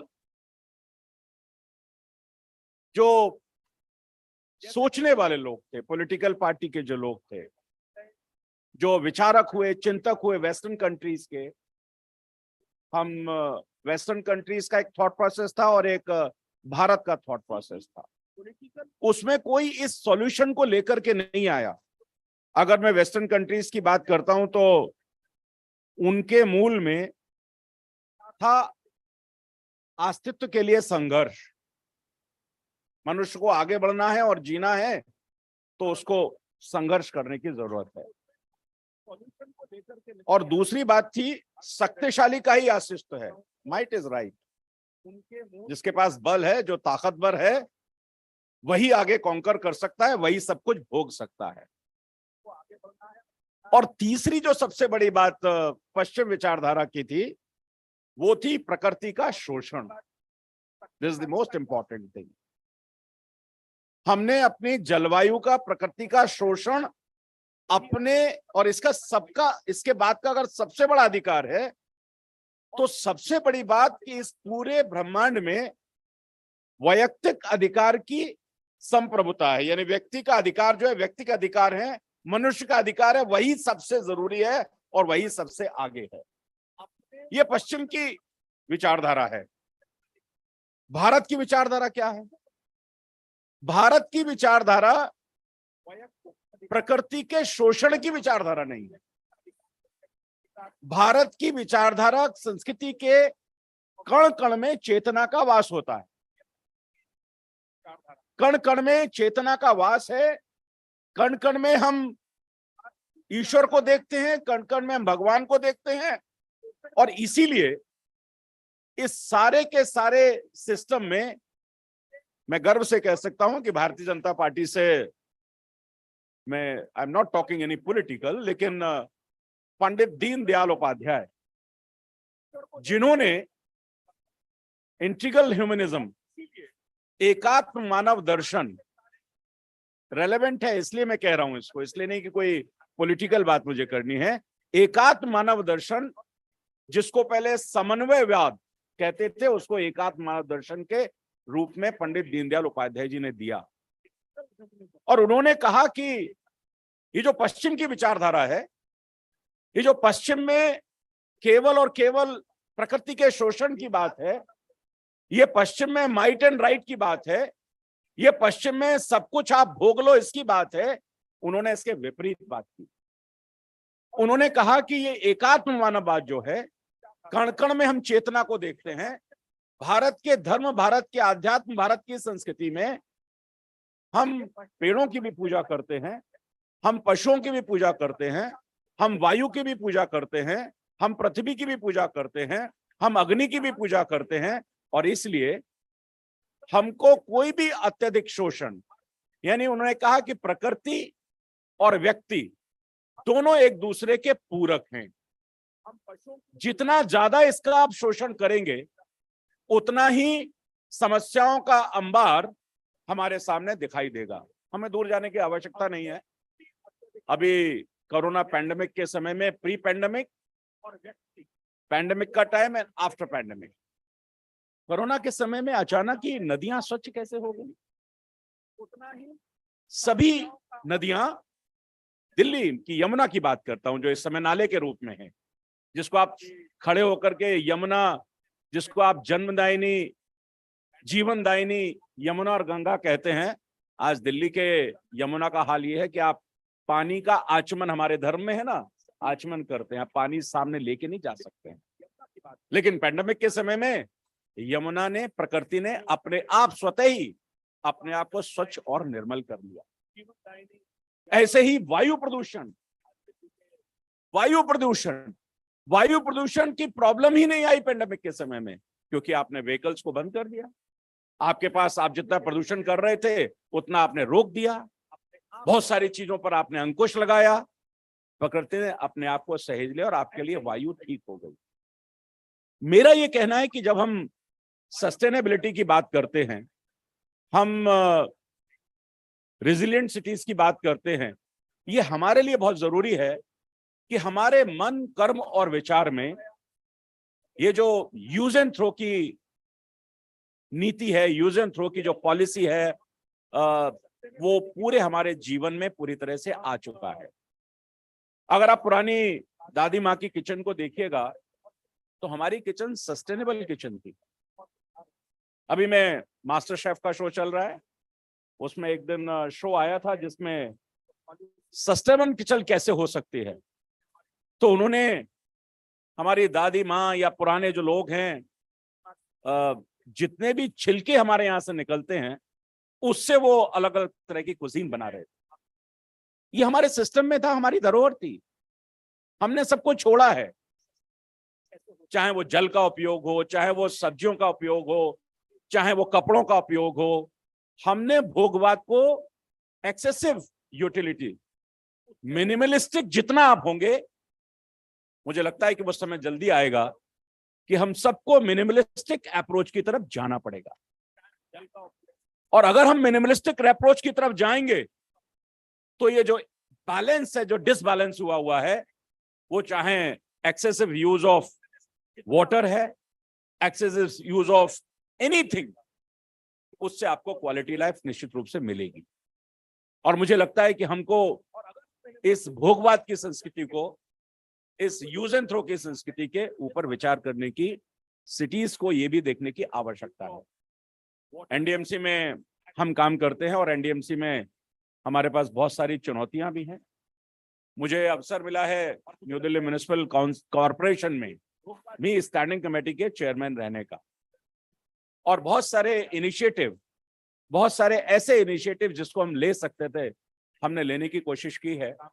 और मुझे याद है कि वसंत कुंज के एक सेक्टर में, हमारे यहाँ वसंत कुंज है, वहां पर हमने प्रयोग किया था। वसंत कुंज के एक सेक्टर में लगभग 50 घरों का हमने केवल किचन वाटर का एक एसटीपी बनाया था, और उस एसटीपी के माध्यम से जो पानी का जिस निर्मल, जिसको हम कहते हैं कि जिसको हमको जीवन देना है, उसके रिसाइकलिंग की तरफ किस तरीके से हमने ध्यान दिया था, वो एक छोटा सा उदाहरण था उस समय, केवल किचन वाटर को दोबारा से घर में यूज करने के लिए।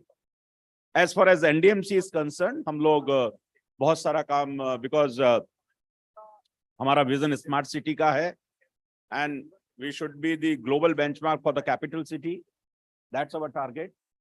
और इस बेंचमार्क के लिए हम लोग, क्योंकि बहुत लंबा मैं बोलना नहीं चाहता हूँ, I am not a technical expert.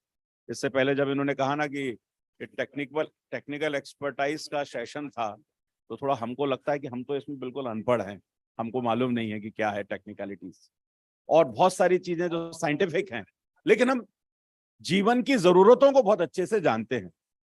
हम ये जानते हैं कि आम नागरिक की जरूरत क्या है, हम ये जानते हैं कि उन नागरिकों को किस तरीके से ठीक करने की आवश्यकता है। मैं एक छोटा सा उदाहरण बताता हूं आपको, एनडीएमसी का भी आया, मैं वाइस चेयरमैन। आज से 15 दिन पहले हमने एक बहुत बड़ा डिसीजन लिया। हमारे पास बहुत अच्छा एक नवयुग स्कूल है, मुझे याद आ गया। और एक समय ऐसा था कि नवयुग स्कूल के लिए यूपीएससी से एंट्रेंस एग्जाम होता था। It was one of the premier school in Delhi. हमारा 10% का कोटा था। मैं फर्स्ट मीटिंग में गया, आई सेड सबसे पहले हमारा जो 10% का कोटा है इसको एबोलिश कर लिए, जिन लोगों को जरूरत है उनको एडमिशन दीजिए। ये जरूरतें हम जानते हैं, शहर की क्या जरूरतें हैं। हमने जो कुछ चीजें एनडीएमसी में की हैं, जरूर हमें बताता हूं कि हम चाहते हैं कि improve standard of the living within the city. All the resident would have success to core infrastructure facilities, including 24/7 water supply and uninterrupted power supply. ये हमारी पहली जरूरत है। हम डिस्कॉम भी हैं और इसलिए दूसरा इसमें प्रधानमंत्री का जो एक स्कीम है हर घर जल योजना, इस हर घर जल योजना को एनडीएमसी ने अपने पुअरेस्ट ऑफ द प्लेस, हमारे यहाँ 19 क्लस्टर हैं और सबसे पहले इन क्लस्टर में, ना कि हम लुटियन दिल्ली के एमपीज बेंगलोर में, इन क्लस्टर में सबसे पहली शुरुआत हम हर घर जल योजना की एनडीएमसी की तरफ से शुरू कर रहे हैं। क्योंकि जो मिशन है वो मिशन है जिनके पास कुछ नहीं है उनको आप कैसे सक्षम बनाएंगे, जिनके पास है उनके लिए तो आगे आपको बढ़ाना ही है। समाज के अंतिम छोर पर खड़े हुए व्यक्ति को जब तक आप बराबरी में लेकर के नहीं आएंगे तब तक ऐसी सत्ता और किसी समाज का कोई मतलब नहीं है, क्योंकि उनको सामने लेकर के आना ही है। तो ये मिशन हमने लिया है। इसके साथ साथ ही हम इंप्रूव कर रहे हैं city planning and design, improve quality of life through citizen focused planning, जो नागरिकों से संबंधित है, स्टेक होल्डर से संबंधित है। ऐसी प्लानिंग को हम बहुत ज्यादा आगे बढ़ा रहे हैं। Social development focus on improve education and health care, this is our obligatory and primary responsibility कि जो प्राइमरी एजुकेशन है, प्राइमरी हेल्थ है, उसको देना म्युनिसिपैलिटीज की रिस्पॉन्सिबिलिटी है और उसको हम कैसे आईएसओ सर्टिफिकेशन के साथ विद एक्सीलेंट फैसिलिटीज लोगों को दे, ये हमारा एंडेवर है। इसके साथ ही smart parking, non motorised vehicle, इसकी भी हम पूरी तरह से कोशिश कर रहे हैं। हम लोग इसके जो इम्पैक्ट हैं वो है कि अभी तक I think we are the first municipality जिसको ministry of housing and urban development affairs ने, जीओआई ने वाटर प्लस का सर्टिफिकेट दिया है। और ये वाटर प्लस का सर्टिफिकेट इसलिए है कि we are the first municipality जिसके यहां से एक बूंद पानी भी अनट्रीटेड यमुना में नहीं जाता है, उसका हम 100% उपयोग करते हैं, इसलिए हमको वाटर प्लस सर्टिफिकेट मिला है। इसके साथ ही हम लोग वाटर सर्टिफिकेशन के साथ साथ 100% नॉन कन्वेंशनल एनर्जी, ये भी हम पहली म्युनिसिपैलिटी बनेंगे, पहली डिस्कॉम बनेंगे जिसमें हमने 2022 की सोलर पॉलिसी हम लेकर के आए हैं। 1 किलोवाट के लिए लोगों को हम इंसेंटिव दे रहे हैं। हमारी सारी गवर्नमेंट बिल्डिंग के ऊपर हमने सोलर एनर्जी से हम 10 मेगावाट की एनर्जी ऑलरेडी ले रहे हैं और हमने ये डिसाइड किया है कि आने वाले 2025 तक अभी हम 32% 142 मेगावाट हाइड्रो पावर ले रहे हैं। इसके बाद 150 मेगावाट सोलर 2023 में हमारी परसेंटेज 65% हो जाएगी नॉन कन्वेंशनल एनर्जी की। 100 मेगावाट अनदर हाइड्रो पावर हम 2024 और another 100 megawatt balance mixed power जो हम ले रहे हैं 2025 में। एनडीएमसी हमारा 24 का गोल था, लेकिन 2025 में एक बैकआउट कर गया हाइड्रो पावर वाले। ये 100% ग्रीन एनर्जी से चलने वाली पहली म्युनिसिपैलिटी, पहली डिस्कॉम एनडीएमसी होगी। ये हमारी तरफ से हम काम कर रहे हैं। हमने अपने बस शेल्टर्स पर सोलर क्यूब बस शेल्टर्स बनाए हैं जिसमें हम सोलर का यूज कर रहे हैं। हमने अभी तक 100 चार्जिंग स्टेशन ईवी व्हीकल्स के लिए ऑलरेडी इंस्टॉल कर दिए हैं। Another 100 are in pipeline. हम पहली सिटी होंगे जो बिन फ्री सिटी तो हम बना ही रहे हैं। बहुत सारे म्युनिसिपैलिटीज, एक बार मैं गया था कॉन्फ्रेंस में गाजियाबाद में, तो वो बता रहे थे कि साहब हमने अभी अपना जो टारगेट है, आप दिल्ली में कहीं भी आपको एनडीएमसी एरिया में स्पेशली आपको कहीं भी बिन नहीं दिखाई देगा। और ये सारा का सारा हमने 100% टारगेट लिया है। फेज 1 में हम 26 अंडरग्राउंड बिन्स सारे के सारे जियो टैगिंग के साथ, जीआईएस मैपिंग के साथ 26 ऑलरेडी इंस्टॉल हो चुके हैं। फेज 2 में 34 अंडरग्राउंड बिन हम बना रहे हैं एंड फेज 3 में अनदर 50 जो हमारे अंडरग्राउंड बिन है वो बनके तैयार हो जाएंगे। Complete Lutyens Delhi 100% NDMC will be bin free और अंडरग्राउंड बिन है, जिसके साथ ऑटोमेटिक पूरा सेंसर और ऑटोमेशन के साथ इनको हमने लगा दिया। और इसलिए आपको एक भी कहीं भी बिन किसी भी तरह का बाहर दिखाई नहीं दे सकता। इसके साथ ही जो वेस्ट मैनेजमेंट है उसके लिए भी हम अलग अलग तरीके से काम कर रहे हैं। कलेक्शन है, ट्रांसपोर्टेशन है, ट्रीटमेंट है, ये भी हम अलग से काम कर रहे हैं। पावर बनाने का काम भी उससे हम कर रहे हैं, बहुत डिटेलिंग में मुझे जाने की आवश्यकता नहीं है। हमने कुछ स्मार्ट पोल लगाए हुए हैं और वो स्मार्ट पोल एनडीएमसी एरिया में है, जिसमें वाईफाई भी उसी में है, पॉल्यूशन कंट्रोल करने का सिस्टम भी उसी में है। 180 डिग्री पर मैं यहाँ से मेरा कंट्रोल एंड कमांड सेंटर है, जिसकी वीडियो वॉल यहाँ से लेकर वहां तक बनी हुई है।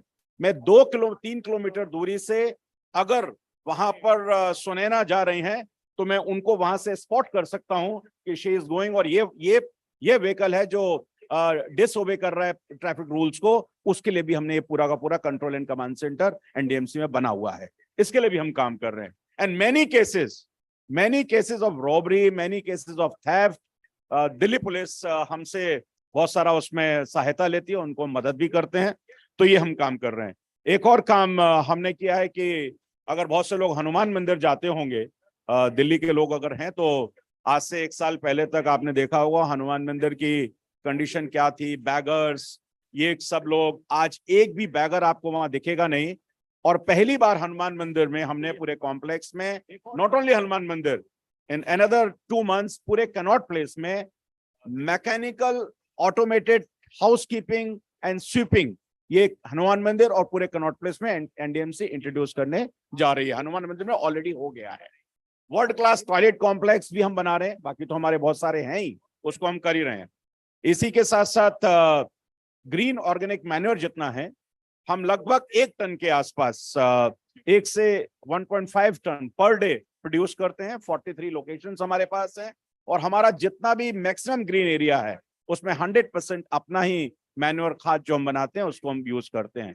इसके साथ साथ हमारा 100% एसटीपीज हमने लगाए हुए हैं, यानी 50% हमारा जो ग्रीन एरिया है उसका इरिगेशन हमारे एसटीपी से ही हम कर रहे हैं, और बाकी 50% पीडब्ल्यूडी से हम अनट्रीटेड वाटर लेते हैं। कोई भी पीने वाला पानी हम अपने ग्रीन एरिया को या वॉशिंग के लिए इसको हम यूज नहीं करते हैं। और साइंटिफिक सॉल्यूशन हमने डेमोलिशन वेस्ट का भी किया है, सीएनडी वेस्ट का किया है, जिसमें 15 लोकेशंस पर हमने बहुत बड़े बड़े बिन्स रखे हुए हैं, जिनको आप उठा करके लेके जा सकते हैं। किसी को भी रात के अंधेरे में, कहीं शहर में हम देखते हैं कि कंस्ट्रक्शन होता है, बाहर जाकर के कोई कहीं भी डाल देता है। अब आप सॉल्यूशन तो दे नहीं रहे, तो लोग तो कहीं ना कहीं डाल के जाएंगे। लोगों को एजुकेट करने की जरूरत है, तो हमने ये बिन्स रखवा दिए हैं, जिनको आप पूरे के ट्रॉले हैं बड़े बड़े, आप जाइए वहीं पर अपना सीएनडी वेस्ट डाल दीजिएगा। इसके साथ साथ आप अगर नया मकान अपना बना रहे हैं तो ये सर्विसेज हम प्रोवाइड करते हैं कि आपके यहाँ से जितना भी सीएनडी वेस्ट है उसको हम यहाँ से लेकर के जा सकते हैं, और उसका यूटिलाइजेशन ब्रिक बनाने में हम करते हैं, सो दैट पॉल्यूशन और सीएनडी वेस्ट इन सब का यूटिलाइजेशन हम कर पाए। और एंड में मैं ये कहना चाहता हूं कि योजनाएं बहुत बनती हैं, और जो बिकॉज मेरे को दोनों को बैलेंस करना होता है, the bureaucracy and the system. लेकिन अगर आपके मन में कन्विक्शन है, अगर आपने मन में सोचा हुआ है कि ये चेंज करना है, तो कोई आपको रोक नहीं सकता, कोई भी आपको रोक नहीं सकता। लेकिन आपका कन्विक्शन, आपका कमिटमेंट और आपका थॉट प्रोसेस ट्रांसपेरेंट होना चाहिए, क्लैरिटी के साथ होना चाहिए। अगर ये ट्रांसपेरेंसी आपके पास है तो मुझे नहीं लगता कि जो सस्टेनेबल चीजें हमको बनानी है, सिस्टम्स को ठीक करना है, और अंत में सबसे ज्यादा जो जरूरी है, मुझे लगता है कि सभी खास करके कि मैं इस समिट के लिए आपको जरूर बधाई देना चाहता हूं। You need to have good education to educate the common man. जब तक आप लोगों को एजुकेट नहीं करेंगे, जब तक आप लोगों को उनके फंडामेंटल ड्यूटीज और फंडामेंटल राइट, क्योंकि जितने भी आरडब्ल्यूज हैं जिनके साथ आप लोग काम करते हैं, लोग करते होंगे, उनके एक्सपीरियंस बहुत ऐसे हैं। मैं बार बार कहता हूं, कॉन्स्टिट्यूशन ने दोनों चीज दी हैं, one side you have a fundamental right and second side you have a fundamental duties. जितना फंडामेंटल ड्यूटीज के बारे में कि मेरे को सोसाइटी ने, जब हम कहते हैं कि हम उसको उपभोग कर रहे हैं, तो मैं सोसाइटी को क्या गिव बैक कर रहा हूं, क्या दे रहा हूं मैं, तो व्हाट इज माय रिस्पॉन्सिबिलिटी। तो अपना एज अ नागरिक इंट्रोस्पेक्शन हर एक को करने की जरूरत है। जिस दिन ये एक एजुकेशन हम सबको दे देंगे, और इस समिट को मैं इसलिए बधाई देना चाहता हूं कि आप लोगों को, खास करके मैं भी कह रहा था कि जहां छोटी छोटी सिटीज हैं, हम अयोध्या, मेरा अयोध्या बहुत जाना होता है, सहारनपुर जाते हैं, छोटी जगह जाते हैं, वहां की जो एडमिनिस्ट्रेशन है, वहां के जो लोकल गवर्नेंस हैं, आपको वहां तक पहुंचने की जरूरत है। जब तक आप वहां नहीं पहुंचेंगे, जब तक उनको वो एजुकेशन नहीं मिलेगी, जब तक उनके साथ आपका मिलना नहीं होगा, विचार विनिमय नहीं होगा, they have a many kind different kind of problems, attitudes जो हैं, उसको सब ठीक करने की जरूरत है। मैं पुनः आपका हृदय से बहुत आभार व्यक्त करना चाहता हूँ, धन्यवाद करना चाहता हूँ, कॉन्ग्रेचुलेट करना चाहता हूँ कि आज के इस समय में सस्टेनेबिलिटी के लिए जो जिस तरह के जलवायु परिवर्तन हो रहे हैं, उसके लिए हम सबको बहुत काम करने की जरूरत है। And as a good citizen, आज देश के लिए मरने की जरूरत नहीं है, देश के लिए एक अच्छा नागरिक बन के जीने की जरूरत है। बहुत बहुत धन्यवाद। Thank you sir, thank you very much sir for, it's really wonderful to listening you sir. आपके एक्सपीरियंस, आपके मार्गदर्शन और आपने जो इनिशिएटिव्स एनडीएमसी के तहत लिया, उन सब के बारे में जानकारी से बहुत ही हम लोगों को कह सकते हैं कि एक्सपीरियंस मिला है। I am sure this will be beneficial for all of us. So moving next, we have a one video message from the Honorable Minister from Ministry of Housing and Urban Affairs. Can we have play the video, please?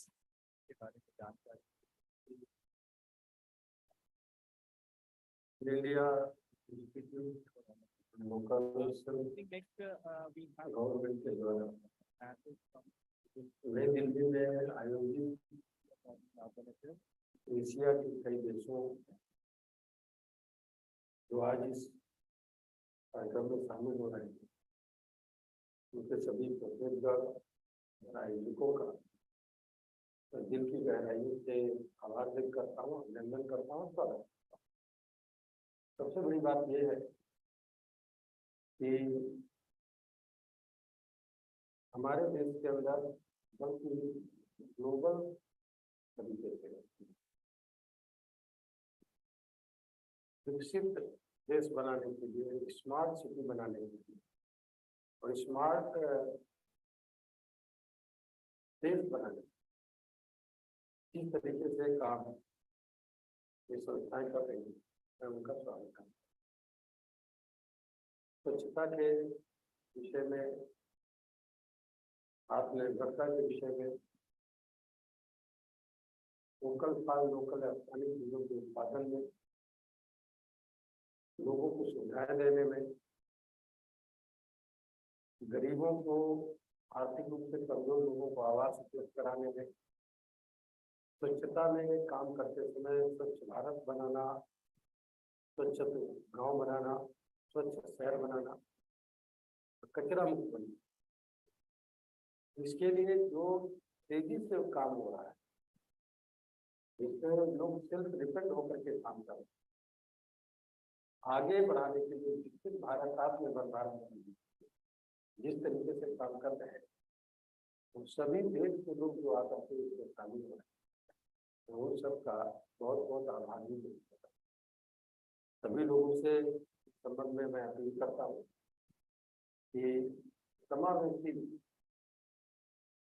यानी पूरी दुनिया को विकसित करने के लिए, आत्मनिर्भर करने के लिए हमको एक दूसरे से की जरूरत है। एक दूसरे की समस्याएं, उनका निस्तारण हम कैसे कर सकते हैं, जो भी हमारा विकसित एजेंडा होगा, उस एजेंडे को हम एक दूसरे से शेयर करें, जिससे हमें समावेश करने से काम करें और अपनापन आना चाहिए, कार्यशीलता होनी चाहिए, बातचीत में एक अच्छा तरीका होना चाहिए, जिससे जो है हम एक दूसरे को विकसित और जिसका फ्यूचर पूरी तरीके से ब्राइट हो, बेहतर हो, पूरी पृथ्वी यानी पूरे ग्लोबल, पूरी दुनिया के सभी देश किस तरीके से हम पृथ्वी को सुरक्षित कर सकते हैं, अपने शहर बेहतर बना सकते हैं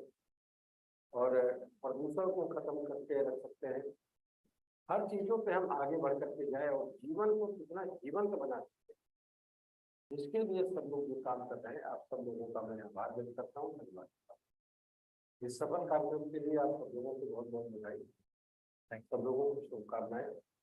इसी तरीके से और दिन गुना रात 100 गुना मेहनत करना, उन्नति के रास्ते को बढ़ाना, काम को तेजी पे लाना, जितना करेंगे उतना जल्दी हमारा जो दुनिया का फ्यूचर है बहुत ज्यादा ब्राइट रहेगा, बहुत अच्छा रहेगा। और हम सोच रहे हैं कि पूरी दुनिया में बेहतर तरीके से सभी लोग अच्छाई के लिए, उन्नति के लिए, मानव सभ्यता के लिए और पृथ्वी पर से जो भी प्रदूषण है या कचरा है उसको साफ कर देंगे, हम सब लोग मदद करने का काम करेंगे। बहुत बहुत धन्यवाद, बहुत बहुत आभार। ये हमारे ministry of housing and urban affairs के श्री कौशल किशोर हैं जो कि MOS हैं, उनके तरफ से ये हमारे पास एक वीडियो मैसेज दिया गया था। Thank you so much sir, ministry of housing and urban affairs. So last 3 days हमारे पास काफ़ी चीज़ें हमने एकत्रित की है। So we have a small concluding video before we go for the Sunaina ji and the declaration. So can we have that video please?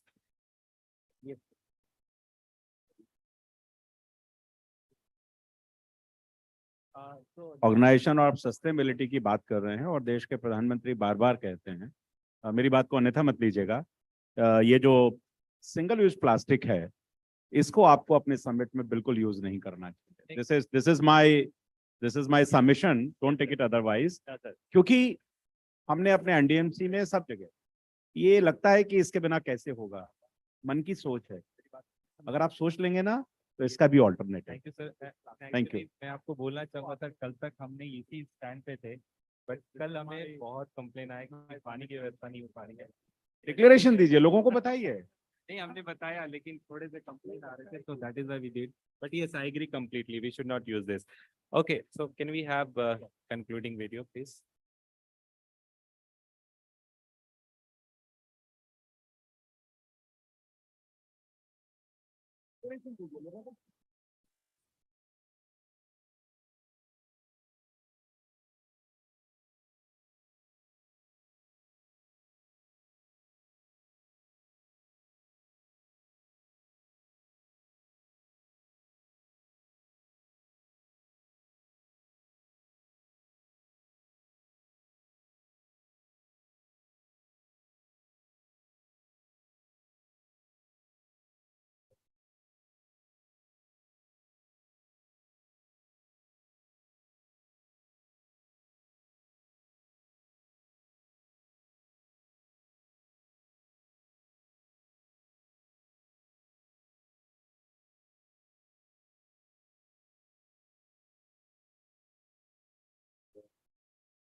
और शहरों के प्रबंधन, व्यवस्थाओं के विकास, शहर में अवसंरचनाओं के विकास, उस विकास और शहरों के बढ़ने की गति के बीच में संतुलन की बहुत बड़ी चुनौती न केवल भारत में, अब तो एशिया के सभी देशों में खड़ी की है।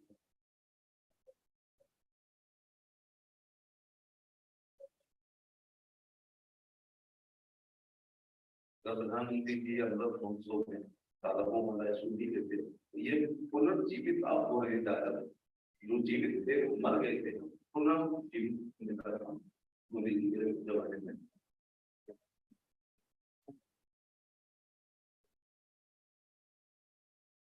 In the office gathering, there are a lot of mayors from a lot of different cities.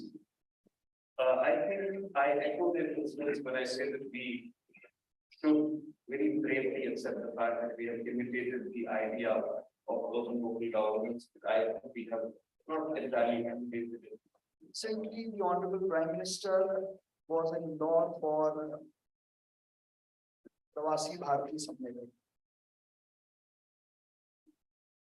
During his speech, he said, Indore ek daur hai. And, explaining this word, he said, Indore ek daur इसलिए कि जब देश भर में किसी अच्छे काम को करने के बारे में हम लोग सोचते हैं,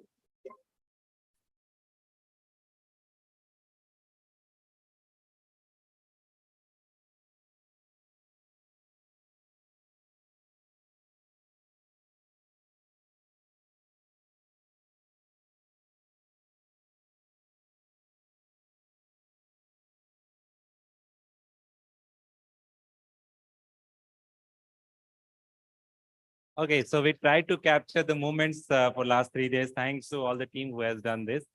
So we have now with us, he is a Padma Shri awardee, Mr. Ravi Kumar. He is a national president of Dalit Indian Chamber of Commerce and Industry. Welcome you, sir, on this last session. And just to announce you that we have one MOU signing with AILAZ and the Dickey at this moment. So I request both Director General and both of you to please have signed this MOU and exchange this MOU. And welcome you, sir, on this last session. And just to announce you that we have one MOU signing with AILAZ and the Dickey at this moment. So I request Director General and both of you to please have signed this MOU and exchange this MOU.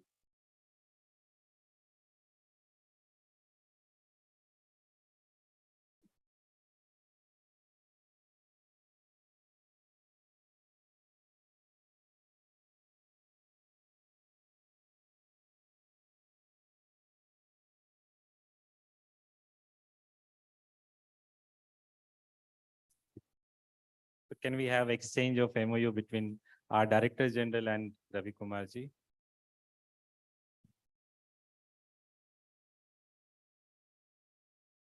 We can right now just do it one. We can do it later on. Just to have this moment to exchange this. Thank you very much, and can I have big round of applause. Thank you so much for sir. And sir is a Padma Shri awardee, so we please have another round of applause. Thank you very much. Thank you, sir. Please, you can take the seat, please. Please available here. Okay, so before declaration, I just want to invite Ms. Sunena ji for 2 minutes speech, and then we'll start the declaration. Thank you, ma'am. Please have another round of applause. Thank you very much. Thank you, sir. Please, you can take the seat, please. Please available here.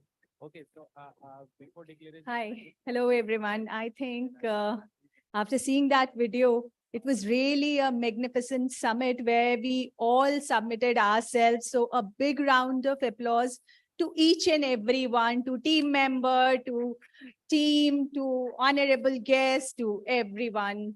So thank you so much. And as Satish Upadhyay ji wished us that it is a World Health Day. So let me talk about a little energy what AIISLG is doing. They are already, what should I say the exact word, encouraging healthy diet, giving a millet, which is like quite well said about PM. And जो हमारी बात हुई थी कि हमारी ancient चीजें, our दादी नानी, they were used to give all these things only to us so that we can build a healthy society. Healthy society, not only with a family itself, to the nation. So I really want to just wish you with that saying that yesterday I was clever and I want to change the world. And as my Bhutanian neighbor Mayor said, and today I become wise in changing myself. So forget about the world. It'll take its own speed. You just change yourself and you can do a lot of changes. तो बस स्वस्थ रहें और मस्त रहें और बहुत सारा खुश रहें. And what I really wanted to tell you that always not only exchange your thought, exchange your contacts, your power, so that you can empower your city, your state, your nation, and the world. Then only you can build it. And certainly, Ravi ji, there is one more suggestion. I think that is why we are not going to see all our other country participant, because all the females were so much excited for buying that henna. So they were keep asking. So it's my suggestion that AI SLG Hansa ma'am, just give them that thing. And for the males, they were asking for that red edible sweet thing. I said, this is called pan. So please must give them in your thing. And what can I say? There is so much already has been said, so much had been heard. So it's time for action. Make our world together. Happy Index should be just on higher, not Bhutan. We and everyone should be happy. So on that note, just take care of yourself. It doesn't matter that we'll be meet again or not, but our energy will always with each other for that moment or forever. So thank you, more power and more love to each and everybody and to your family and you to your country and everyone. Thank you, AIISLG. A big round of applause for Hansa ma'am, Ravi sir, and Ravi ji. And yes, as Satish Bhaiya said, less is more. और आपने भैया कहा था कि technically मैं जानता नहीं. I think elders' experience will make us learn so much. आप लोग का experience is the best technology one can ever have. So on that note, thank you so much and take care, everyone. Bye-bye. Namaskar. Less is more. Thank you, Sunena ji. Thank you so much. Okay, so can we have a declaration? So I think last 3 days, major points we tried to cover, and thanks to our team and rapporteur and the Bernadia for giving us the suggestions. So can we have this declaration here? Thank you so much. Okay, so can we have a declaration? So I think last 3 so I'm just reading it, and if anyone has any points or suggestions to add on this, please feel free, and we will make this and we will adopt it today before leaving. So we, the leader of Asian cities of the world, having recognized that one earth requires us to engage with every nation, group and its diversity, as also to engage with every advantaged communities. Let us prioritize women, elderly, and other groups of all nations of the earth to achieve the Vasudhaiva Kutumbakam. The crisis of urbanization and the need to complete SDG in the coming 8 years, coupled with the resources crunch faced by the cities, require us to change from the business as usual approach to an innovative and transformative approach towards the governance. Declare therefore that we commit to encourage participation of women in all walks of life, especially governance and entrepreneurship through policy and regulatory intervention. We recommend that the climate change and the related disaster need to take a center stage in the city planning through creation of climate action plan and its implementation, leading to a sustainable, resilient and inclusive city. Let us support our cities through knowledge exchange across the region. We recognize that increasing the capacity of cities through city service delivery, standards, training of officials, and the skilling of implementers at speed and scale through use of technology and learning management systems should be encouraged. And we further recommend that Africa, South America, and Asia can come together in a South-South cooperative model. We call on the bilateral and multilateral support system like UCLG, ASPEC, GCOM, CityNet, and other partner as well as a private partner to support this declaration. We call on the city leader on the need to realign the vision for us to achieve the SDG and make cities resilient and inclusive. We call on city leaders to act through the 5 principles of political will, public spending, partnership of stakeholders, people's participation, and persuasion of communities to achieve the SDG goal by 2030. We call on city governments to ensure citizen participation through use of technology in activities of urban transformation. We are committed towards national and regional cooperation to achieve the SDG goal by 2030. We recognize the value of basic needs provisions to every displaced urban citizen due to climate change in a time-bound manner. To that effect, it is the commitment of the city leaders to work on an improved citizens charter for urban services for the climatically displaced and affected. We demand to provide funds and technology by the developed nations to be used for the climate action projects, ensuring resilience and inclusive cities. We commit to generate large share of revenues from the cities for managing cities operation.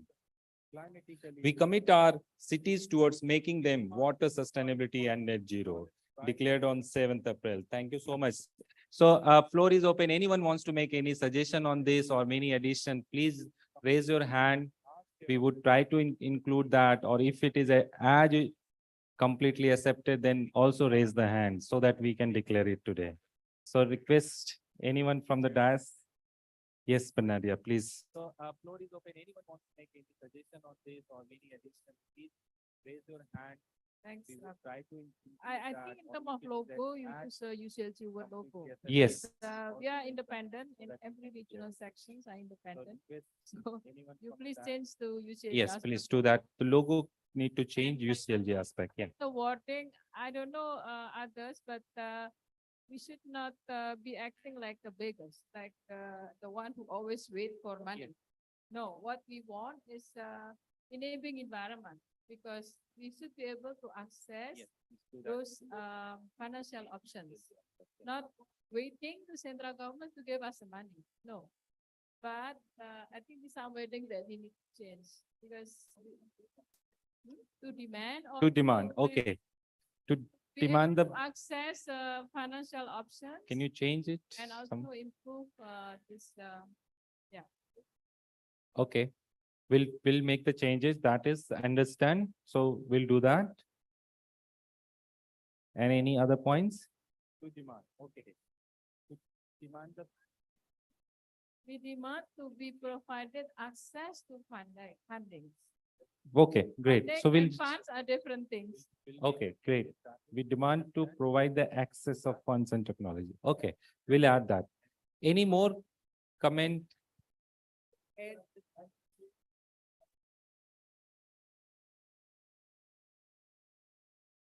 Okay, okay, sure, sure. Sure. Sure. Yes. Sure, great, great. Okay, so these 2 points we are accepting. Trying to create states. Yes. That was it. Okay, okay, yes, yes.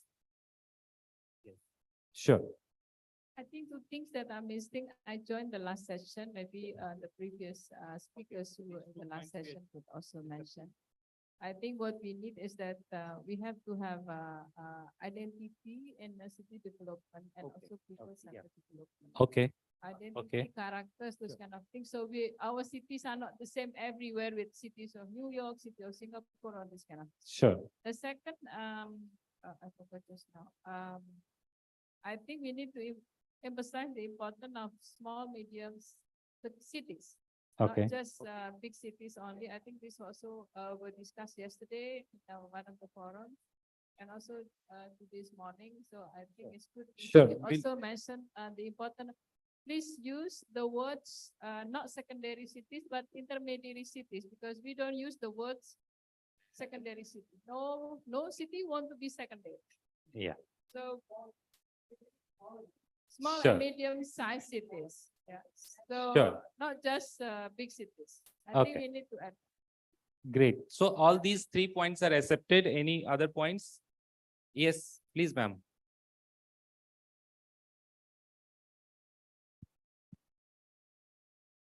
Okay. Okay, great. Consideration of urban heritage. Okay, accepted. 4 more points. 4 point had been added. Okay, last, Gilbert. Can you, somebody give mic to him? Yes. Okay. So these 4 points, that is what we are adding it. So that means we are adding more points. So that means we are accepting our rest of the things. Please. Yes. Gilbert, go ahead. Thank you. Just to add, it's good that we have south to south cooperation. But That is already added. yeah, but I think for SDGs, we need strong north-south cooperation and city-to-city exchange. Okay, or great, link. great. Thank you. Fifth city-to-city exchange point. I think somewhere it's there, but anyway, I've added 5 points. Give it to him, brother. Ajit. During the discussions, biodiversity was also there, but it's not included in this. So biodiversity's development should be also incorporated in this. Okay, 6 point biodiversity inclusion. 6 point. Yes, Anuya, please. There, but anyway, I've added. Vasudhaiva Yeah. Kutumbakam, and the way Yeah. it's spelled, it just changes the meaning. It's a typo, but nonetheless, I think it's important. Okay. It's not Vasudev, it is Vasudhaiva. Okay, great. Changes Yes, the meaning I entirely. understand. Okay, so just rephrasing it. Okay, great. 6 points been added to this, and then there are changes. Any other suggestion? Yes, ma'am, please.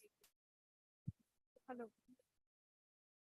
Okay. Can we have some component on public health? Public health. Okay, yes, 8 point. Yes. Any other? Yes, please, Cornelia. You know, the reason of we discussed today is also to support this people. Yes.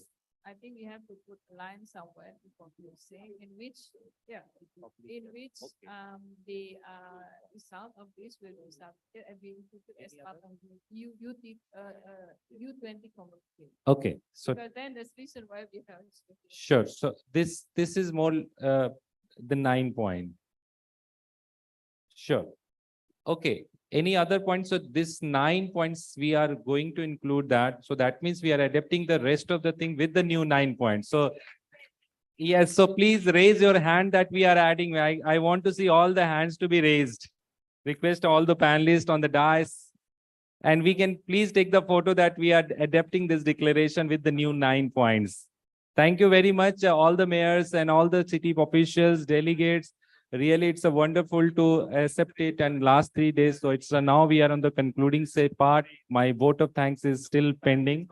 So before you leave, we want to have a small 5 more minutes to have a vote of thanks. All the mayors and all the city officials. So first of all, I would like to thank Satish ji for joining us this concluding remarks. I think he's taken out the time from his busy schedule. Thank you, sir, for joining this concluding remarks. We are really thanks to you. All the dignitaries on the dais, thank you for joining. Ahmedabad Mayor, who is also the chair of the Urban 20. Thank you, sir, for joining this. And I just want to tell you that this last 3 days program is officially part of the Urban 20 programs listed by the Ministry of Housing and Urban Affairs. So really thanks all the Urban 20 team. We also like to thank Ministry of Housing and Urban Affairs, who has been continuously supporting us in this entire programs. We have received a lot of support from Ministry of Housing and Urban Affairs and also the cities across India. We also like to thank UCLG aspect, Bernadia, for joining us all the way from Indonesia. And we always conduct or organize this program with the support of UCLG aspect. And thanks, Bernadia, always so nice to us. We really thanks to you and your team for supporting this entire program. We would also like to thank NIUA, National Institute of Urban Affairs, Urban 20, CityNet, GCOM, and European Union delegation, and all the partners who are listed here. I can't read all the names, all the partners who are listed here. Otherwise, I need at least half an hour to complete my vote of thanks. So all the partners who actually supported us, whether CLGA, FSLGA, Moan, everybody, thank you for you really have supported us to bring your delegation from your countries. We also like to thank our chief guest, Sri Gajendra Singh Shekhawat ji, Honorable Cabinet Minister Jal Shakti, who is actually inaugurated the session and he has really guided us very strongly in the inaugural session. We also like to thank Honorable Member of Parliament and MOS, Sri Baghel ji, sir, who has joined yesterday in the last session yesterday and spoke very well. I think we really enjoyed when he was speaking, and I was seeing this happy face of all the delegates. We also like to thank Kunal Kumarji, Joint Secretary, Ministry of Housing and Urban Affairs, Hitesh Vaidyaji, National Institute of Urban Affairs, U20 Chair, Honorable Mayor of Ahmedabad, Serpa Praveenji, thank you for joining us. We also like to thank Vijay Rahatkar ji, who is the former chairperson of Maharashtra Women Commission, who really helped us in many ways to organize this entire program and make this event a grand success. I like to thank all speakers who actually, I said that we have more than 70 plus speakers who spoke in last 3 days. What I got the feedback from all of you that the choice of a speaker was really, really good. So I really thanks, and I would like to really thanks on, I would like to please give him the round of applause of all the speakers who spoke in last 3 days. Thank you so much. All the mayors, all the way who travel from India and the abroad, we have, like I said, that we have a 20 countries participation. So we have a mayors across these 20 countries. Gandhinagar mayor, I can see. Thank you so much, sir. All the mayors who actually all the way traveled here. Really thanks for joining us. And this entire platform is for yours, sir. If you are not there, we won't be useful for anything. We also like to thank all the delegates who actually participated in this entire 3 days programs. All the women leaders who actually participated in very first day are one of the partner NTNU University. Thank you, Gilbert and Dolly, who, if you are there, thank you very much for joining us. And of course, thanks to the RMC, she's been doing great job. Thank you so much. And hotel staffs and everybody who actually provided all the logistical arrangement. And the last, my team. I really want to have all the team members to please come forward. At least want to really, they have worked very hard. Can you come front, all of you? Can you all please come in front of the dais? Request all the team members come. All of you, organizing a program like this is not easy, and they really work very hard. So I request all of you to please have a big round of applause for them, who really working very hard, tirelessly for last, I don't know how many months, but they have been working very strong and hard. So thank you very much, all my team members. I don't want to take everybody's name, but you can see the big team who are working very hard day and night. And really, without them, we can't do that. Thank you so much. And also, would like to thank our president, who is not here today because of some health issue, but he's the one who actually guiding us from behind. And he's without his support, we can't be able to do that. Yes, now. So team, I think you can now disperse, because we have to still group photographs. Thank you so much. And last, I would like to thank all of you, because without your support and your encouragement, we won't be able to do anything. Now with this, team, I think you can now. And now with this, I request 5 more minutes. 5 more minutes. It's okay. 5 more minutes. We want to felicitate our delegates here. So request Meg to please take over. Thank you so much. We won't be able to do anything. Thank you so much, Ravi sir, and absolutely, ladies and gentlemen, the team, the pillars, the backbone of this 3 days event is right here amongst us. एक बार team members के लिए जोर से तालियां. Without their efforts, this event would not have been possible. And now, ladies and gentlemen, I would like to request our DDG and Hansa ma'am to felicitate Satish sir. एक बार जोर से तालियां हो जाए everybody. अब मुझे लगता है तालियां थोड़ी सी तेज होनी चाहिए, क्योंकि अब बारी आ गई है जब हमारा ये 3 दिन का जो सफर है, which was successfully done, and thanking all our speakers, our panelists,